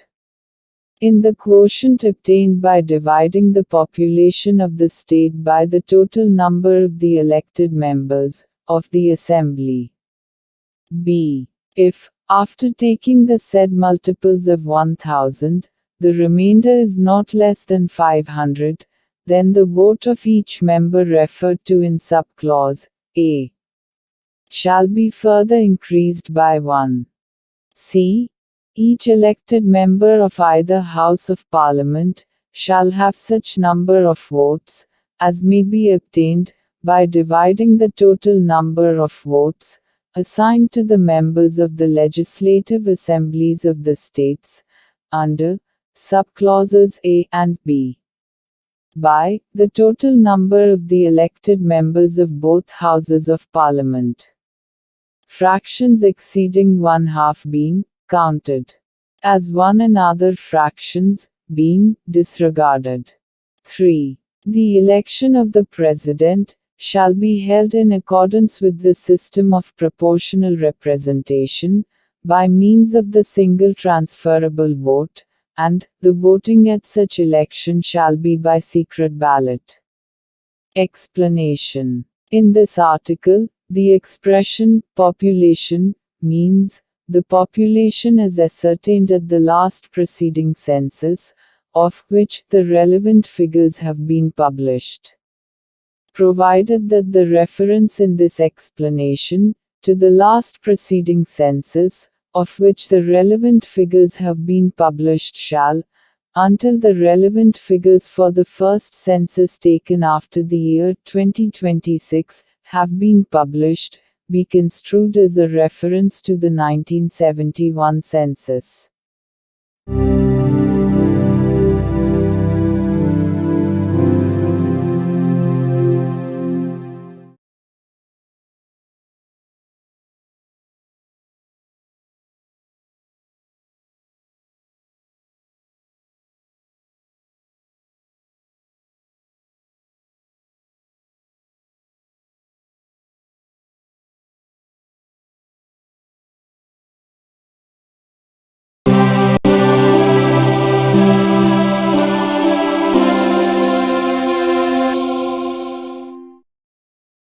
భారత సంవిధానము భాగము 5 సంఘము అధ్యాయము 1 కార్యపాలక వర్గము రాష్ట్రపతి మరియు ఉపరాష్ట్రపతి article 56 రాష్ట్రపతి పదావధి రాష్ట్రపతి తన పదవిలో ప్రవేశించిన తేదీ నుండి 5 సంవత్సరముల కాలావధి వరకు పదవి యందుండవలెను.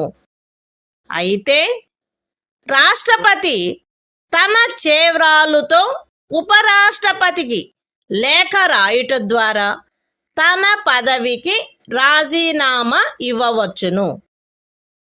రాష్ట్రపతిని సంవిధానాతిక్రమణము కావించినందుకు 61వ అనుచ్ఛేదములో నిబంధించబడిన రీతిగా మహాభియోగము ద్వారా పదవి నుండి తొలగించవచ్చును. రాష్ట్రపతి తన పదావధి ముగిసినప్పటికీ తన ఉత్తరాధికారి ఆ పదవిలో ప్రవేశించు వరకు పదవిలో కొనసాగవలెను. ఖండము 1 యొక్క వినాయింపులోని ఖండము ఏ క్రింద ఉపరాష్ట్రపతికి పంపబడిన రాజీనామా పత్రమును ఆయన లోక్సభ అధ్యక్షునికి తక్షణమే పంపవలెను. The Constitution of India, Part 5, The Union. Chapter 1. The Executive. The President and Vice President. Article 56. Term of Office of President. 1. The President shall hold office for a term of 5 years, from the date on which he enters upon his office. Provided that a. The President may, by writing under his hand addressed to the Vice President, resign his office. b. The President may, for violation of the Constitution, be removed from office by impeachment in the manner provided in Article 61. c. The President shall, notwithstanding the expiration of his term, continue to hold office, until his successor enters upon his office. 2. Any resignation addressed to the Vice President under Clause A of the proviso to Clause 1 shall forthwith be communicated by him to the Speaker of the House of the People.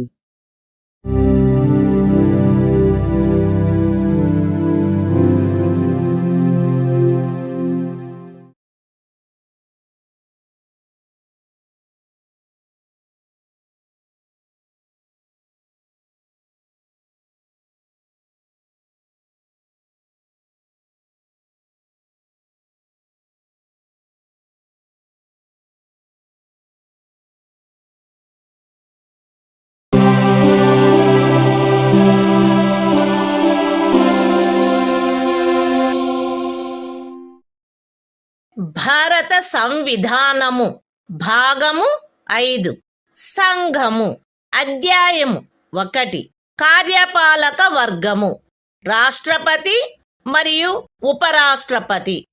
Article 57 తిరిగి ఎన్నికకు పాత్రత. రాష్ట్రపతి పదవియందున్నా లేక ఆ పదవియందుండిన ఏ వ్యక్తి అయినను ఈ సంవిధానములోని ఇతర నిబంధనలకు అత్యధీనమై ఆ పదవికి తిరిగి ఎన్నుకొనబడుటకు పాత్రుడై ఉండును. The Constitution of India, Part 5, The Union. Chapter 1. The Executive. The President and Vice President. Article 57. Eligibility for re-election.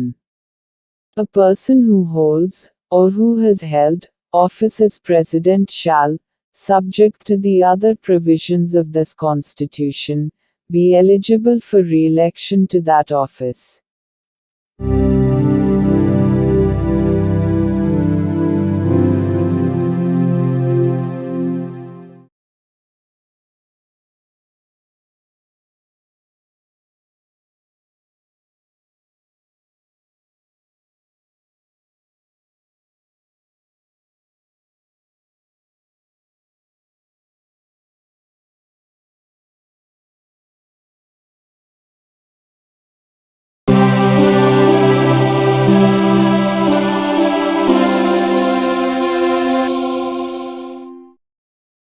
భారత సంవిధానము భాగము 5 సంఘము అధ్యాయము 1 కార్యపాలక వర్గము రాష్ట్రపతి మరియు ఉపరాష్ట్రపతి. ఆర్టికల్ 58 రాష్ట్రపతిగా ఎన్నికకు అర్హతలు. ఏ వ్యక్తి గాని భారతదేశ పౌరుడై ఉన్ననే తప్ప 35 సంవత్సరముల వయస్సు పూర్తి అయిననే తప్ప మరియు లోక్సభ సభ్యుడుగా ఎన్నుకొనబడుటకు అర్హుడై ఉన్ననే తప్ప రాష్ట్రపతిగా ఎన్నుకోబడుటకు పాత్రుడు కాడు. ఏ వ్యక్తి అయినను భారత ప్రభుత్వము క్రింద లేక ఏదేని రాజ్య ప్రభుత్వము క్రింద లేక సదరు ప్రభుత్వములోని దేని యొక్క నియంత్రణకైనను అత్యధీనమై ఉన్న ఏదేని స్థానిక లేక ఇతర ప్రాధికారి క్రింద గాని లాభాయుతమైన ఏదేని పదవి యందున్నచో ఆ వ్యక్తి రాష్ట్రపతిగా ఎన్నుకొనబడుటకు పాత్రుడు కాడు.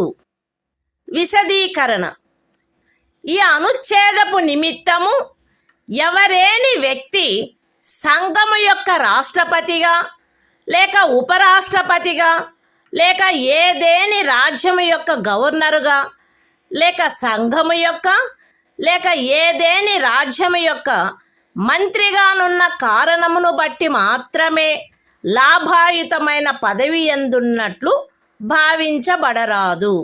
The Constitution of India, Part 5, The Union. Chapter 1. The Executive. The President and Vice President. Article 58. Qualifications for election as President. 1. No person shall be eligible for election as President, unless he is a citizen of India, has completed the age of 35 years, and is qualified for election, as a member of the House, of the people. 2. A person shall not be eligible for election as President if he holds any office of profit, under the Government of India, or the Government of any state, or under any local or other authority, subject to the control of any of the said governments. Explanation. For the purposes of this article, a person shall not be deemed to hold any office of profit, by reason only that he is the President or Vice President of the Union, or the Governor of any state, or as a minister either for the Union or for any state.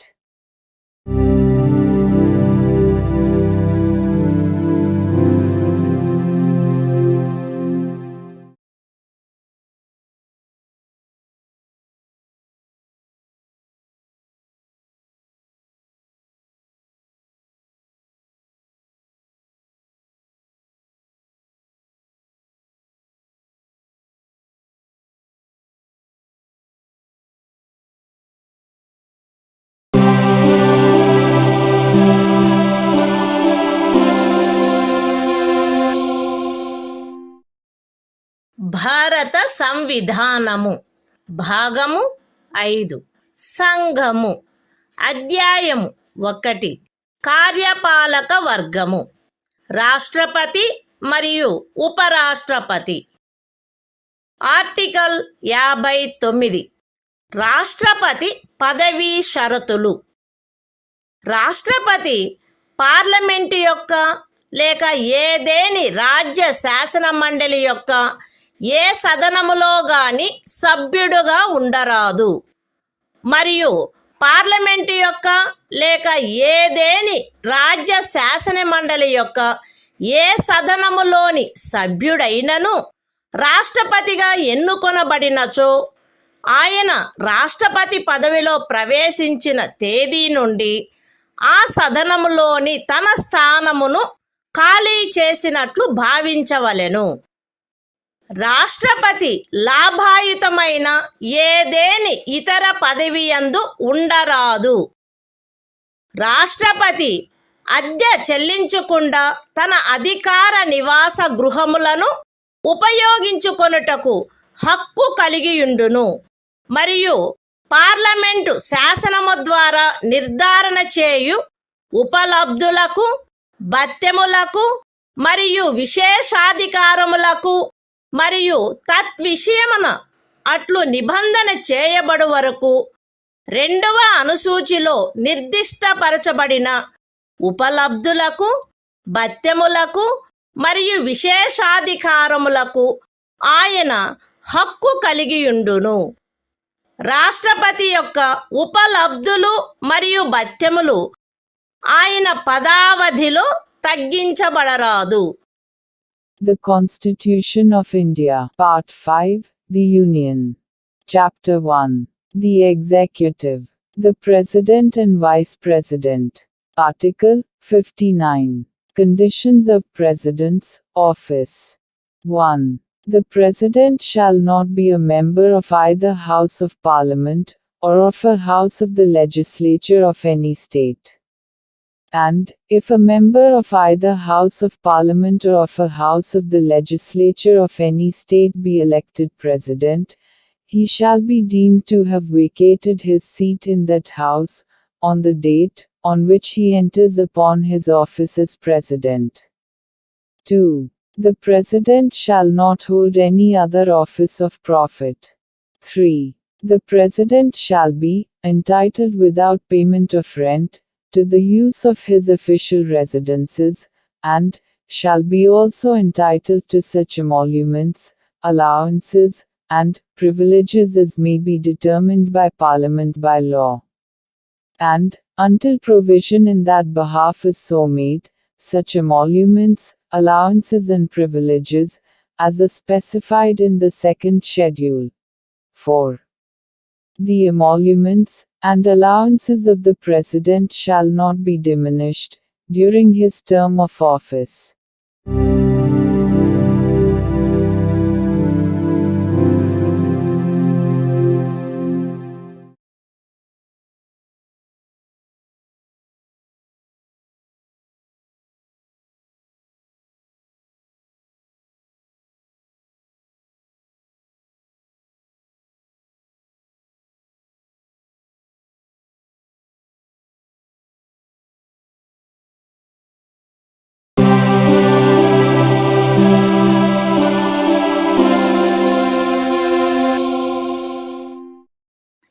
భారత సంవిధానము భాగము 5 సంఘము అధ్యాయము 1 కార్యపాలక వర్గము రాష్ట్రపతి మరియు ఉపరాష్ట్రపతి article 60 రాష్ట్రపతిచే ప్రమాణము లేక ప్రతిజ్ఞ ప్రతి రాష్ట్రపతి మరియు రాష్ట్రపతిగా వ్యవహరించు లేక రాష్ట్రపతి కృత్యములను నిర్వహించు ప్రతి వ్యక్తి తన పదవిలో ప్రవేశించుటకు పూర్వము భారతదేశ ముఖ్య న్యాయమూర్తి సమక్షమున లేక ఆయన హాజరు లేనప్పుడు సర్వోన్నత న్యాయస్థాన న్యాయాధీశులలో అందుబాటులో ఉన్న వారిలో అందరికంటే సీనియర్ న్యాయాధీశుని సమక్షమున గాని ఈ క్రింది రూపములో ప్రమాణము లేక ప్రతిజ్ఞ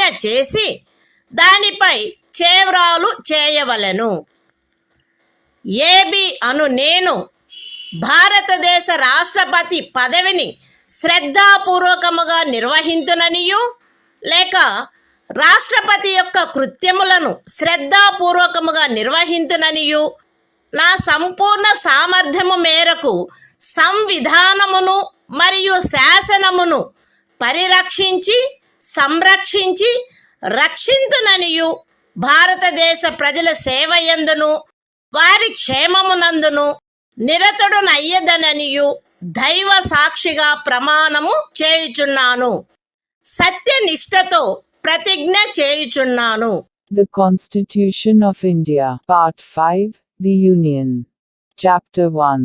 The Executive. The President and Vice President. Article 60. Oath, or affirmation, by the President. Every President, and every person acting as President, or discharging the functions of the President, shall, before entering upon his office, make and subscribe in the presence of the Chief Justice of India, or, in his absence, the senior most judge of the Supreme Court available, an oath or affirmation in the following form, that is to say, I, A.B., do swear in the name of God, that I will faithfully execute the office, solemnly affirm of President, or discharge the functions of the President of India, and will to the best of my ability, preserve, protect and defend the Constitution, and the law, and that I will devote myself to the service and well-being of the people of India.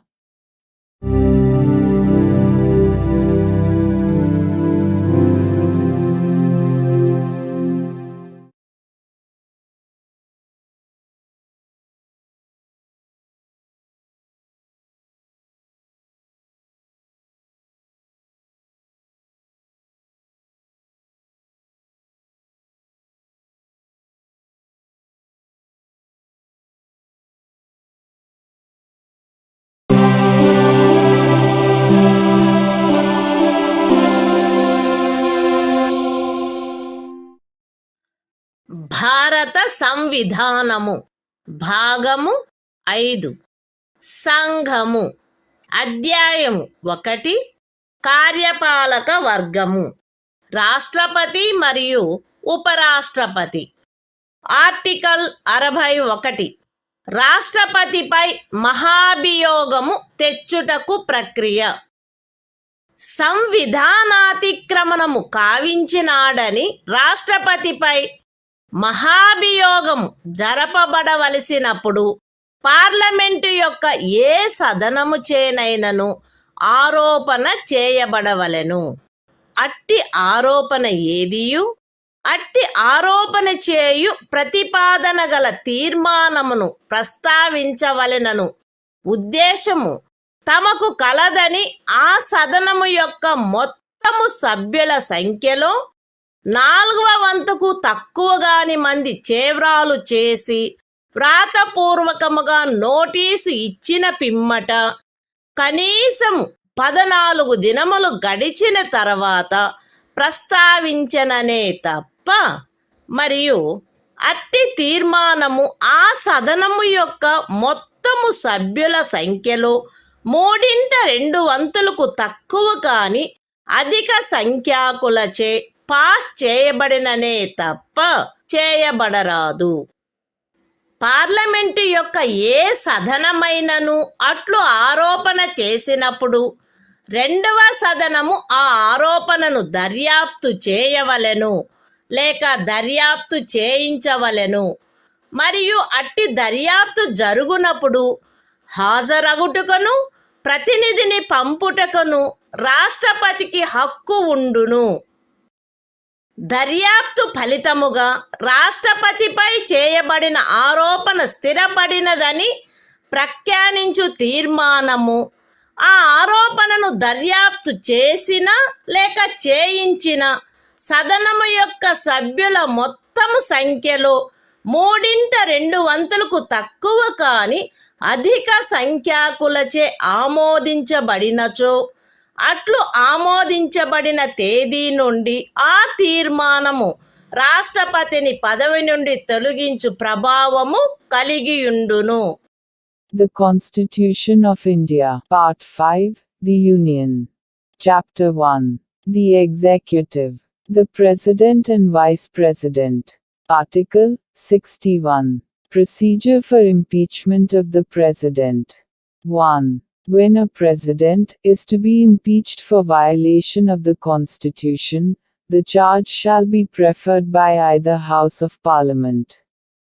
2. No such charge shall be preferred, unless the proposal to prefer such charge is contained in a resolution, which has been moved, after at least 14 days' notice in writing, signed by not less than 1/4 of the total number of members of the House, has been given of their intention to move the resolution.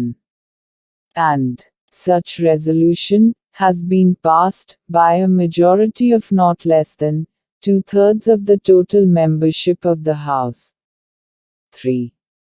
When a charge has been so preferred by either House of Parliament, the other House shall investigate the charge, or cause the charge to be investigated, and the President shall have the right to appear, and to be represented at such investigation.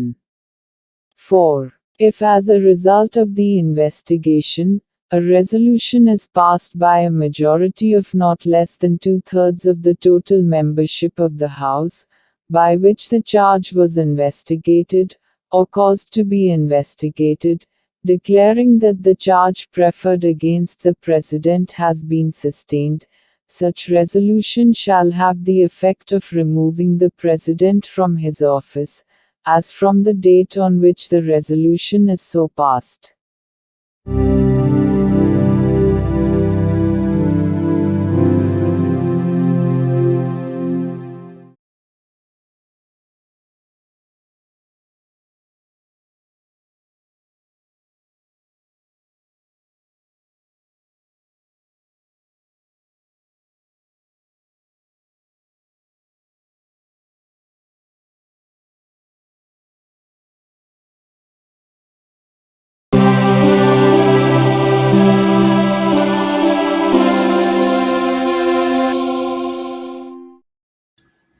భారత సంవిధానము భాగము 5 సంఘము అధ్యాయము 1 కార్యపాలక వర్గము రాష్ట్రపతి మరియు ఉపరాష్ట్రపతి article 62 రాష్ట్రపతి పదవి ఖాళీ అయినప్పుడు దానిని పూరించుటకు ఎన్నిక జరపవలసిన కాలము మరియు ఆకస్మికముగా ఏర్పడిన ఖాళీని పూరించుటకు ఎన్నుకొనబడు వ్యక్తి యొక్క పదావధి.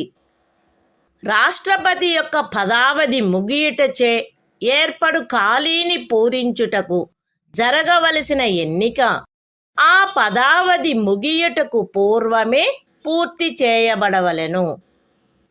మరణము, రాజీనామా లేక తొలగింపు కారణముగా లేక అన్యదా రాష్ట్రపతి పదవియందు ఏర్పడిన ఖాళీని పూరించుటకు జరగవలసిన ఎన్నిక ఆ ఖాళీ ఏర్పడిన తర్వాత సాధ్యమైనంత త్వరితముగాను ఎట్టి సందర్భంలోనూ ఖాళీ ఏర్పడిన తేదీ నుండి 6 మాసములు దాటకుండగను జరపబడవలెను. మరియు ఆ ఖాళీని పూరించుటకు ఎన్నుకొనబడిన వ్యక్తి 56వ అనుచ్ఛేదము యొక్క నిబంధనలకు అత్యధీనమై తాను పదవిలో ప్రవేశించిన తేదీ నుండి 5 సంవత్సరముల సంపూర్ణ కాలావధి వరకు పదవియందుండుటకు హక్కు కలిగియుండును. The Constitution of India, Part 5, The Union. Chapter 1. The Executive. The President and Vice President. Article 62. Time of holding election to fill vacancy in the office of President. And the term of office of person elected to fill casual vacancy. 1. An election to fill a vacancy caused by the expiration of the term of office of President shall be completed before the expiration of the term. 2. An election to fill a vacancy in the office of President, occurring by reason of his death, resignation or removal, or otherwise shall be held as soon as possible, after, and in no case later than 6 months from, the date of occurrence of the vacancy. And, the person elected to fill the vacancy shall, subject to the provisions of Article 56, be entitled to hold office for the full term of 5 years, from the date on which he enters upon his office.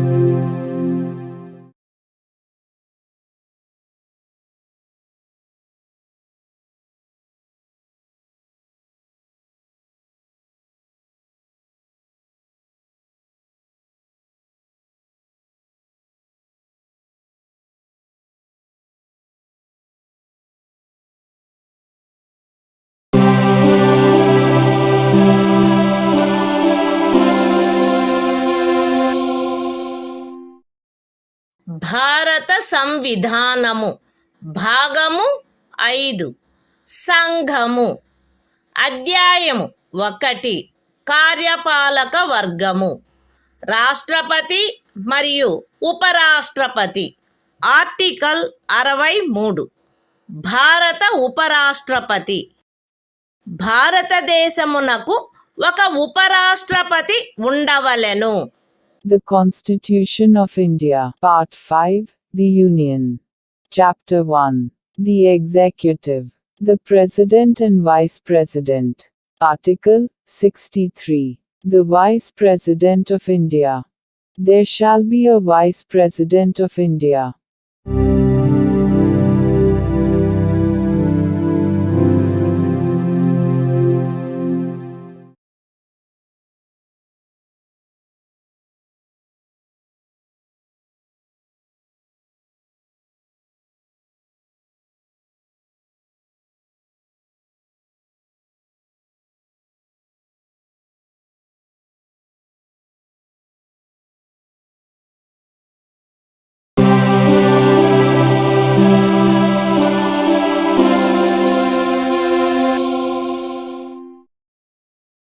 భారత సంవిధానము భాగము 5 సంఘము.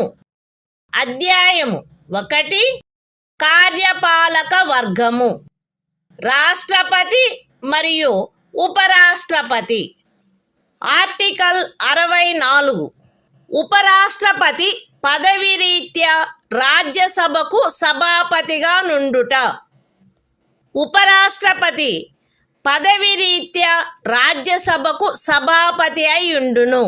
ఆయన లాభాయుతమైన ఏ ఇతర పదవి యందును ఉండరాదు. అయితే ఉపరాష్ట్రపతి 65వ అనుచ్ఛేదము క్రింద రాష్ట్రపతిగా వ్యవహరించు లేక రాష్ట్రపతి యొక్క కృత్యములను నిర్వహించు ఏ కాలావధిలోనైనను ఆయన రాజ్యసభ యొక్క సభాపతి పదవికి చెందిన కర్తవ్యములను నిర్వర్తించరాదు.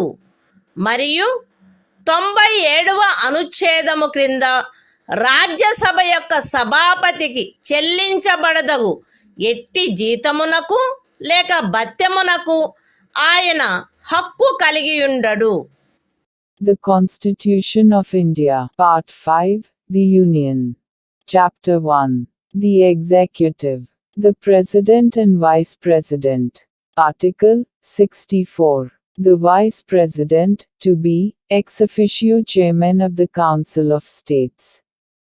The Vice President shall be, ex officio Chairman of the Council of the States, and shall not hold any other office of profit, provided that, during any period, when the Vice President acts as President, or discharges the functions of the President under Article 65, he shall not perform the duties of the office of Chairman of the Council of States, and shall not be entitled to any salary or allowance payable to the Chairman of the Council of States, under Article 97.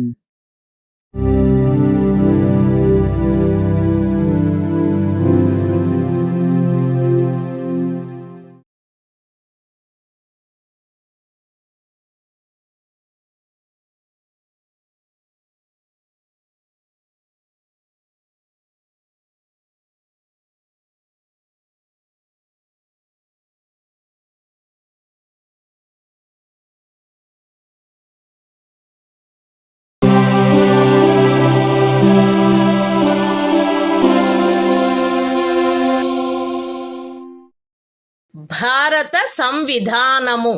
భాగము 5 సంఘము. అధ్యాయము 1 కార్యపాలక వర్గము. రాష్ట్రపతి మరియు ఉపరాష్ట్రపతి. Article 65. రాష్ట్రపతి పదవిలో ఆకస్మిక ఖాళీ ఏర్పడినప్పుడు, రాష్ట్రపతి హాజరు లేనప్పుడును ఉపరాష్ట్రపతి రాష్ట్రపతిగా వ్యవహరించుట లేక ఆయన కృత్యములను నిర్వహించుట. మరణము, రాజీనామా లేక తొలగింపు కారణముగా లేక అన్యదా రాష్ట్రపతి పదవిలో ఖాళీ ఏర్పడినప్పుడు అట్టి ఖాళీని పూరించుటకు ఈ అధ్యాయము యొక్క నిబంధనలను అనుసరించి ఎన్నుకొనబడిన కొత్త రాష్ట్రపతి తన పదవిలో ప్రవేశించు తేదీ వరకు ఉపరాష్ట్రపతి రాష్ట్రపతిగా వ్యవహరించవలెను. రాష్ట్రపతి హాజరులో లేకుండుట, అస్వస్థత లేక మరేదేని కారణము వలన తన కృత్యములను నిర్వహించజాలని ఎడల ఆయన తన కర్తవ్యములను తిరిగి చేపట్టు తేదీ వరకు ఉపరాష్ట్రపతి రాష్ట్రపతి కృత్యములను నిర్వహించవలెను. ఉపరాష్ట్రపతి అట్లు రాష్ట్రపతిగా వ్యవహరించు లేక రాష్ట్రపతి యొక్క కృత్యములను నిర్వహించు కాలావధిలోను ఆ కాలావధికి సంబంధించి రాష్ట్రపతికి గల సర్వాధికారములను ఉన్ముక్తతాధికారములను కలిగియుండును. పార్లమెంటు శాసనము ద్వారా నిర్ధారణ చేయు ఉపలబ్ధులకు, భత్యములకు మరియు విశేషాధికారములకు మరియు అట్లు నిబంధన చేయబడు వరకు 2వ అనుసూచిలో నిర్దిష్టపరచబడిన ఉపలబ్ధులకు, భత్యములకు మరియు విశేషాధికారములకు ఆయన హక్కు కలిగియుండును. The Constitution of India, Part 5, The Union. Chapter 1. The Executive. The President and Vice President. Article 65. The Vice President, to act as President, or to discharge his functions, during casual vacancies in the office, or during the absence of President. 1. In the event of the occurrence of any vacancy in the office of the President, by reason of his death, resignation, or removal, or otherwise, the Vice President shall act as President, until the date on which a new President, elected, in accordance with the provisions of this chapter, to fill such vacancy, enters upon his office. 2. When the President is unable to discharge his functions, owing to absence, illness or any other cause, the Vice President shall discharge his functions, until the date on which the President resumes his duties. 3. The Vice President shall, during, and in respect of, the period while he is so acting as, or discharging the functions of President, have all the powers and immunities of the President, and be entitled to such emoluments, allowances and privileges, as may be determined by Parliament, by law. And, until provision in that behalf is so made, such emoluments, allowances and privileges, as are specified in the second schedule.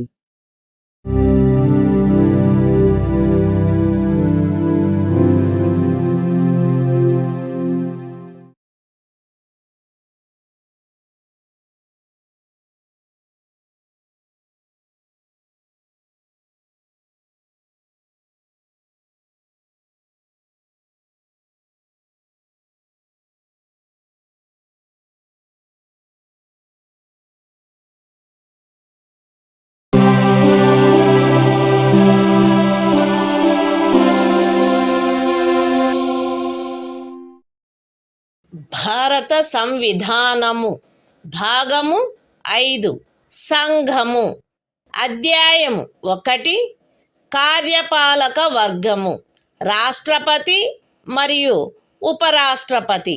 Article 66 ఉపరాష్ట్రపతి ఎన్నిక. ఉపరాష్ట్రపతి parliament ఉభయ సదనముల సభ్యులతో కూడిన నిర్వాచక గణము యొక్క సభ్యులచే ఏకల అంతరణీయ vote ద్వారా అనుపాతిక ప్రాతినిధ్య పద్ధతిని అనుసరించి ఎన్నుకొనబడవలెను మరియు అట్టి ఎన్నికలలో ఓటింగు రహస్యపు బ్యాలెట్ పద్ధతిని జరగవలెను. ఉపరాష్ట్రపతి పార్లమెంటు యొక్క లేక ఏదేని రాజ్య శాసన మండలి యొక్క ఏ సదనములో గాని సభ్యుడుగా ఉండరాదు మరియు పార్లమెంటు యొక్క లేక ఏదేని రాజ్య శాసన మండలి యొక్క ఏ సదనములోని సభ్యుడైనను ఉపరాష్ట్రపతిగా ఎన్నుకోబడినచో ఆయన ఉపరాష్ట్రపతి పదవిలో ప్రవేశించిన తేదీ నుండి ఆ సదనములోని తన స్థానమును ఖాళీ చేసినట్లు భావించబడవలెను. ఏ వ్యక్తి గాని ఆయన భారతదేశ పౌరుడై ఉన్ననే తప్ప ఆయనకు 35 సంవత్సరముల వయస్సు పూర్తి అయిననే తప్ప మరియు ఆయన రాజ్యసభ సభ్యుడుగా ఎన్నుకొనబడుటకు అర్హుడై ఉన్ననే తప్ప ఉపరాష్ట్రపతిగా ఎన్నుకొనబడుటకు పాత్రుడు కాడు. ఏ వ్యక్తి అయినను భారత ప్రభుత్వము క్రింద గాని ఏదేని రాజ్య ప్రభుత్వము కింద గాని సదరు ప్రభుత్వములలో దేని యొక్క నియంత్రణకైనను అధ్యధీనమయ్యున్న ఏదేని స్థానిక లేక ఇతర ప్రాధికారి క్రింద గాని లాభాయుతమైన ఏదేని పదవి ఎందున్నచో ఆ వ్యక్తి ఉపరాష్ట్రపతిగా ఎన్నుకొనబడుటకు పాత్రుడు కాడు. విశదీకరణ: ఈ అనుచ్ఛేదపు నిమిత్తము ఎవరేని వ్యక్తి సంఘము యొక్క రాష్ట్రపతిగా లేక ఉపరాష్ట్రపతిగా లేక ఏదేని రాజ్యము యొక్క గవర్నరుగా లేక సంఘము యొక్క లేక ఏదేని రాజ్యము యొక్క మంత్రిగా ఉన్న కారణమును బట్టి మాత్రమే లాభాయుతమైన పదవి ఎందున్నట్లు భావించరాదు. The Constitution of India, Part 5, The Union. Chapter 1. The Executive. The President and Vice President. Article 66. Election of Vice President. 1. The Vice President shall be elected by the members of an electoral college, consisting of the members of both Houses of Parliament, in accordance with the system of proportional representation, by means of the single transferable vote, and the voting at such election shall be by secret ballot. 2. The Vice President shall not be a member of either House of Parliament or of a House of the Legislature of any state. And, if a member of either House of Parliament or of a House of the Legislature of any state be elected Vice President, he shall be deemed to have vacated his seat in that House, on the date on which he enters upon his office, as Vice President. 3. No person shall be eligible for election as Vice President, unless he is a citizen of India. B. Has completed the age of 35 years, and C. Is qualified for election as a member of the Council of States. 4. A person shall not be eligible for election as Vice President if he holds any office of profit under the Government of India, or the Government of any state, or under any local or other authority, subject to the control of any of the said governments.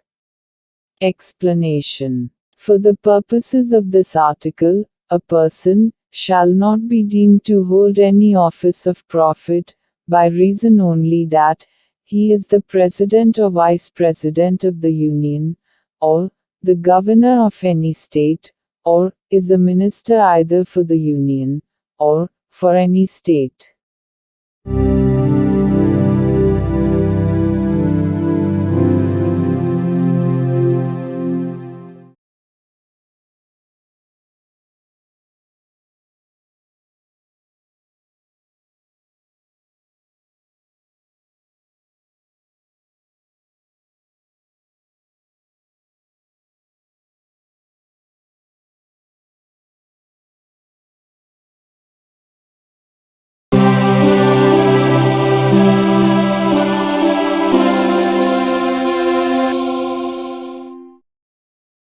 భారత సంవిధానము భాగము 5 సంఘము అధ్యాయము 1 కార్యపాలక వర్గము రాష్ట్రపతి మరియు ఉపరాష్ట్రపతి article 67 ఉపరాష్ట్రపతి పదావధి ఉపరాష్ట్రపతి తన పదవిలో ప్రవేశించిన తేదీ నుండి 5 సంవత్సరముల కాలావధి వరకు పదవియందుండును.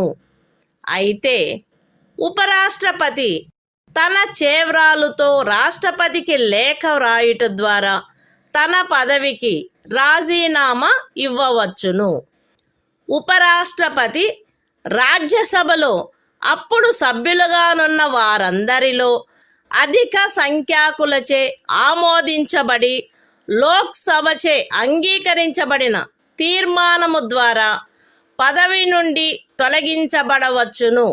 కానీ ఈ ఖండము నిమిత్తము తీర్మానమేదియు దానిని ప్రస్తావించవలెనను ఉద్దేశము కలదను నోటీసు ఇచ్చి కనీసము 14 దినములు గడిచిననే తప్ప ప్రస్తావించబడరాదు.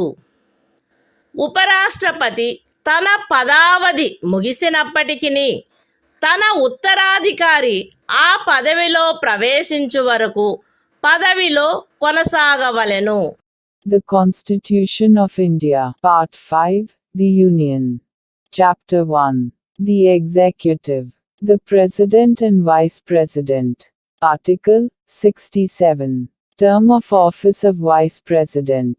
The Vice President shall hold office for a term of 5 years from the date on which he enters upon his office, provided that a.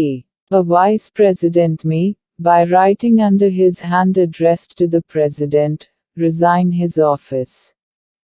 b. A Vice President may be removed from his office by a resolution of the Council of States, passed by a majority of all the then members of the Council and agreed to by the House of the People.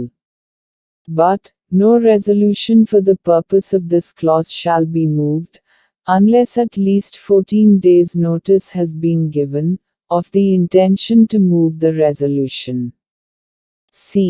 A Vice President shall, notwithstanding the expiration of his term, continue to hold office until his successor enters upon his office.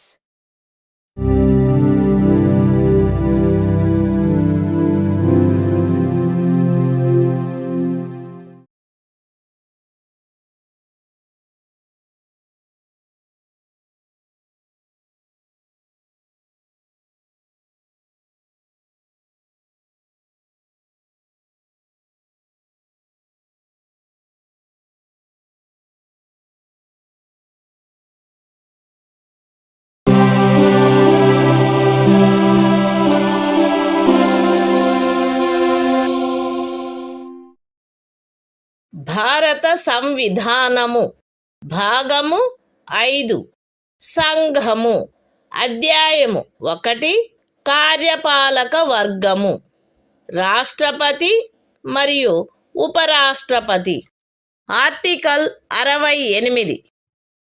ఉపరాష్ట్రపతి పదవి ఖాళీ అయినప్పుడు దానిని పూరించుటకు ఎన్నిక జరపవలసిన కాలము మరియు ఆకస్మికముగా ఏర్పడిన ఖాళీని పూరించుటకు ఎన్నుకొనబడు వ్యక్తి యొక్క పదావధి. ఉపరాష్ట్రపతి యొక్క పదావధి ముగియుటచే ఏర్పడు ఖాళీని పూరించుటకు జరగవలసిన ఎన్నిక ఆ పదావధి ముగియుటకు పూర్వమే పూర్తి చేయబడవలెను.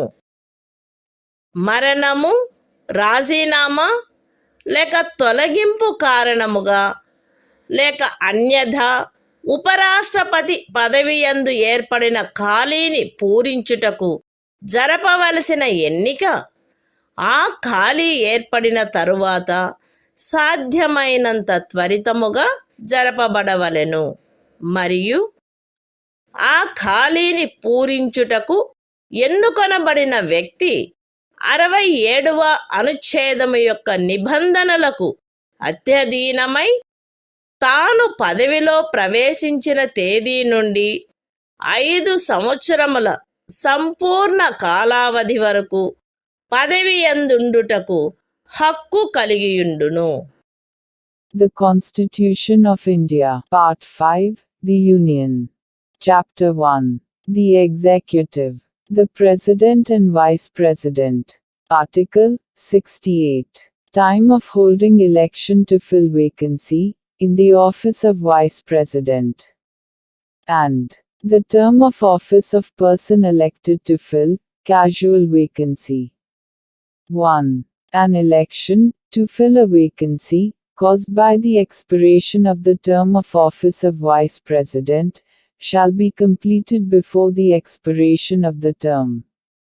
2. An election to fill a vacancy in the office of Vice President occurring by reason of his death, resignation or removal, or otherwise shall be held as soon as possible after the occurrence of the vacancy.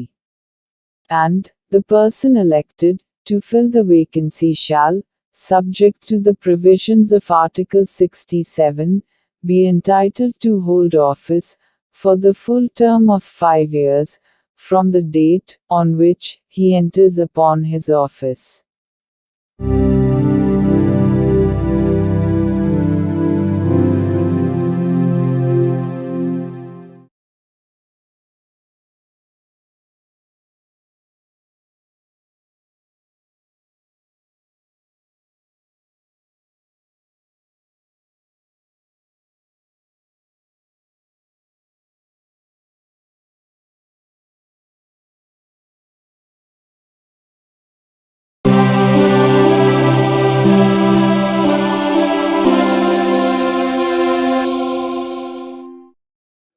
భారత సంవిధానము భాగము 5 సంఘము అధ్యాయము 1 కార్యపాలక వర్గము రాష్ట్రపతి మరియు ఉపరాష్ట్రపతి article 69 ఉపరాష్ట్రపతిచే ప్రమాణము లేక ప్రతిజ్ఞ ప్రతి ఉపరాష్ట్రపతి తన పదవిలో ప్రవేశించుటకు పూర్వము రాష్ట్రపతి సమక్షమున గాని తద్విషయమున ఆయనచే నియమింపబడిన వ్యక్తి సమక్షమున గాని ఈ క్రింది ప్రరూపములో ప్రమాణము లేక ప్రతిజ్ఞ చేసి దానిపై చేవ్రాలు చేయవలెను.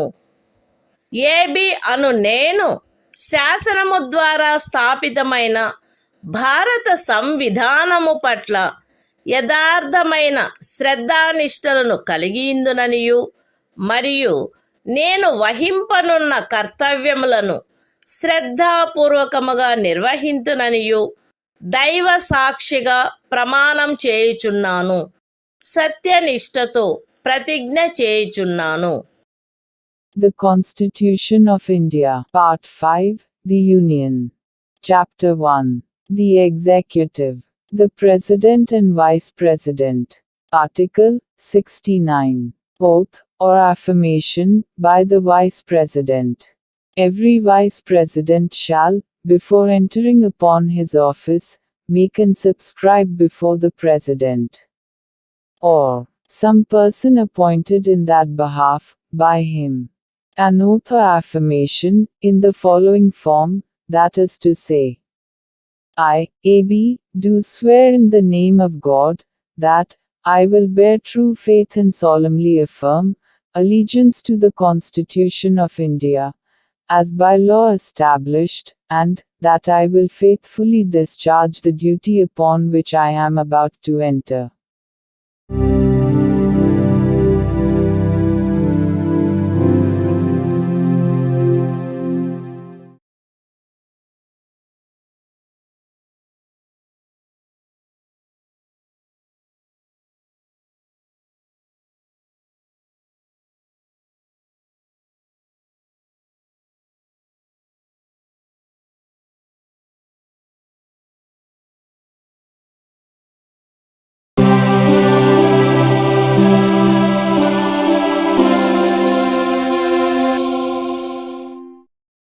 భారత సంవిధానము భాగము 5 సంఘము అధ్యాయము 1 కార్యపాలక వర్గము రాష్ట్రపతి మరియు ఉపరాష్ట్రపతి ఆర్టికల్ 70 ఇతర యాదృచ్ఛిక పరిస్థితులలో రాష్ట్రపతి యొక్క కృత్యములు ఈ అధ్యాయములో నిబంధించబడని ఎట్టి యాదృచ్ఛిక పరిస్థితిలోనైనను రాష్ట్రపతి యొక్క కృత్యములను నిర్వహించుటకు పార్లమెంటు తాను సబబని తలచు నిబంధన చేయవచ్చును.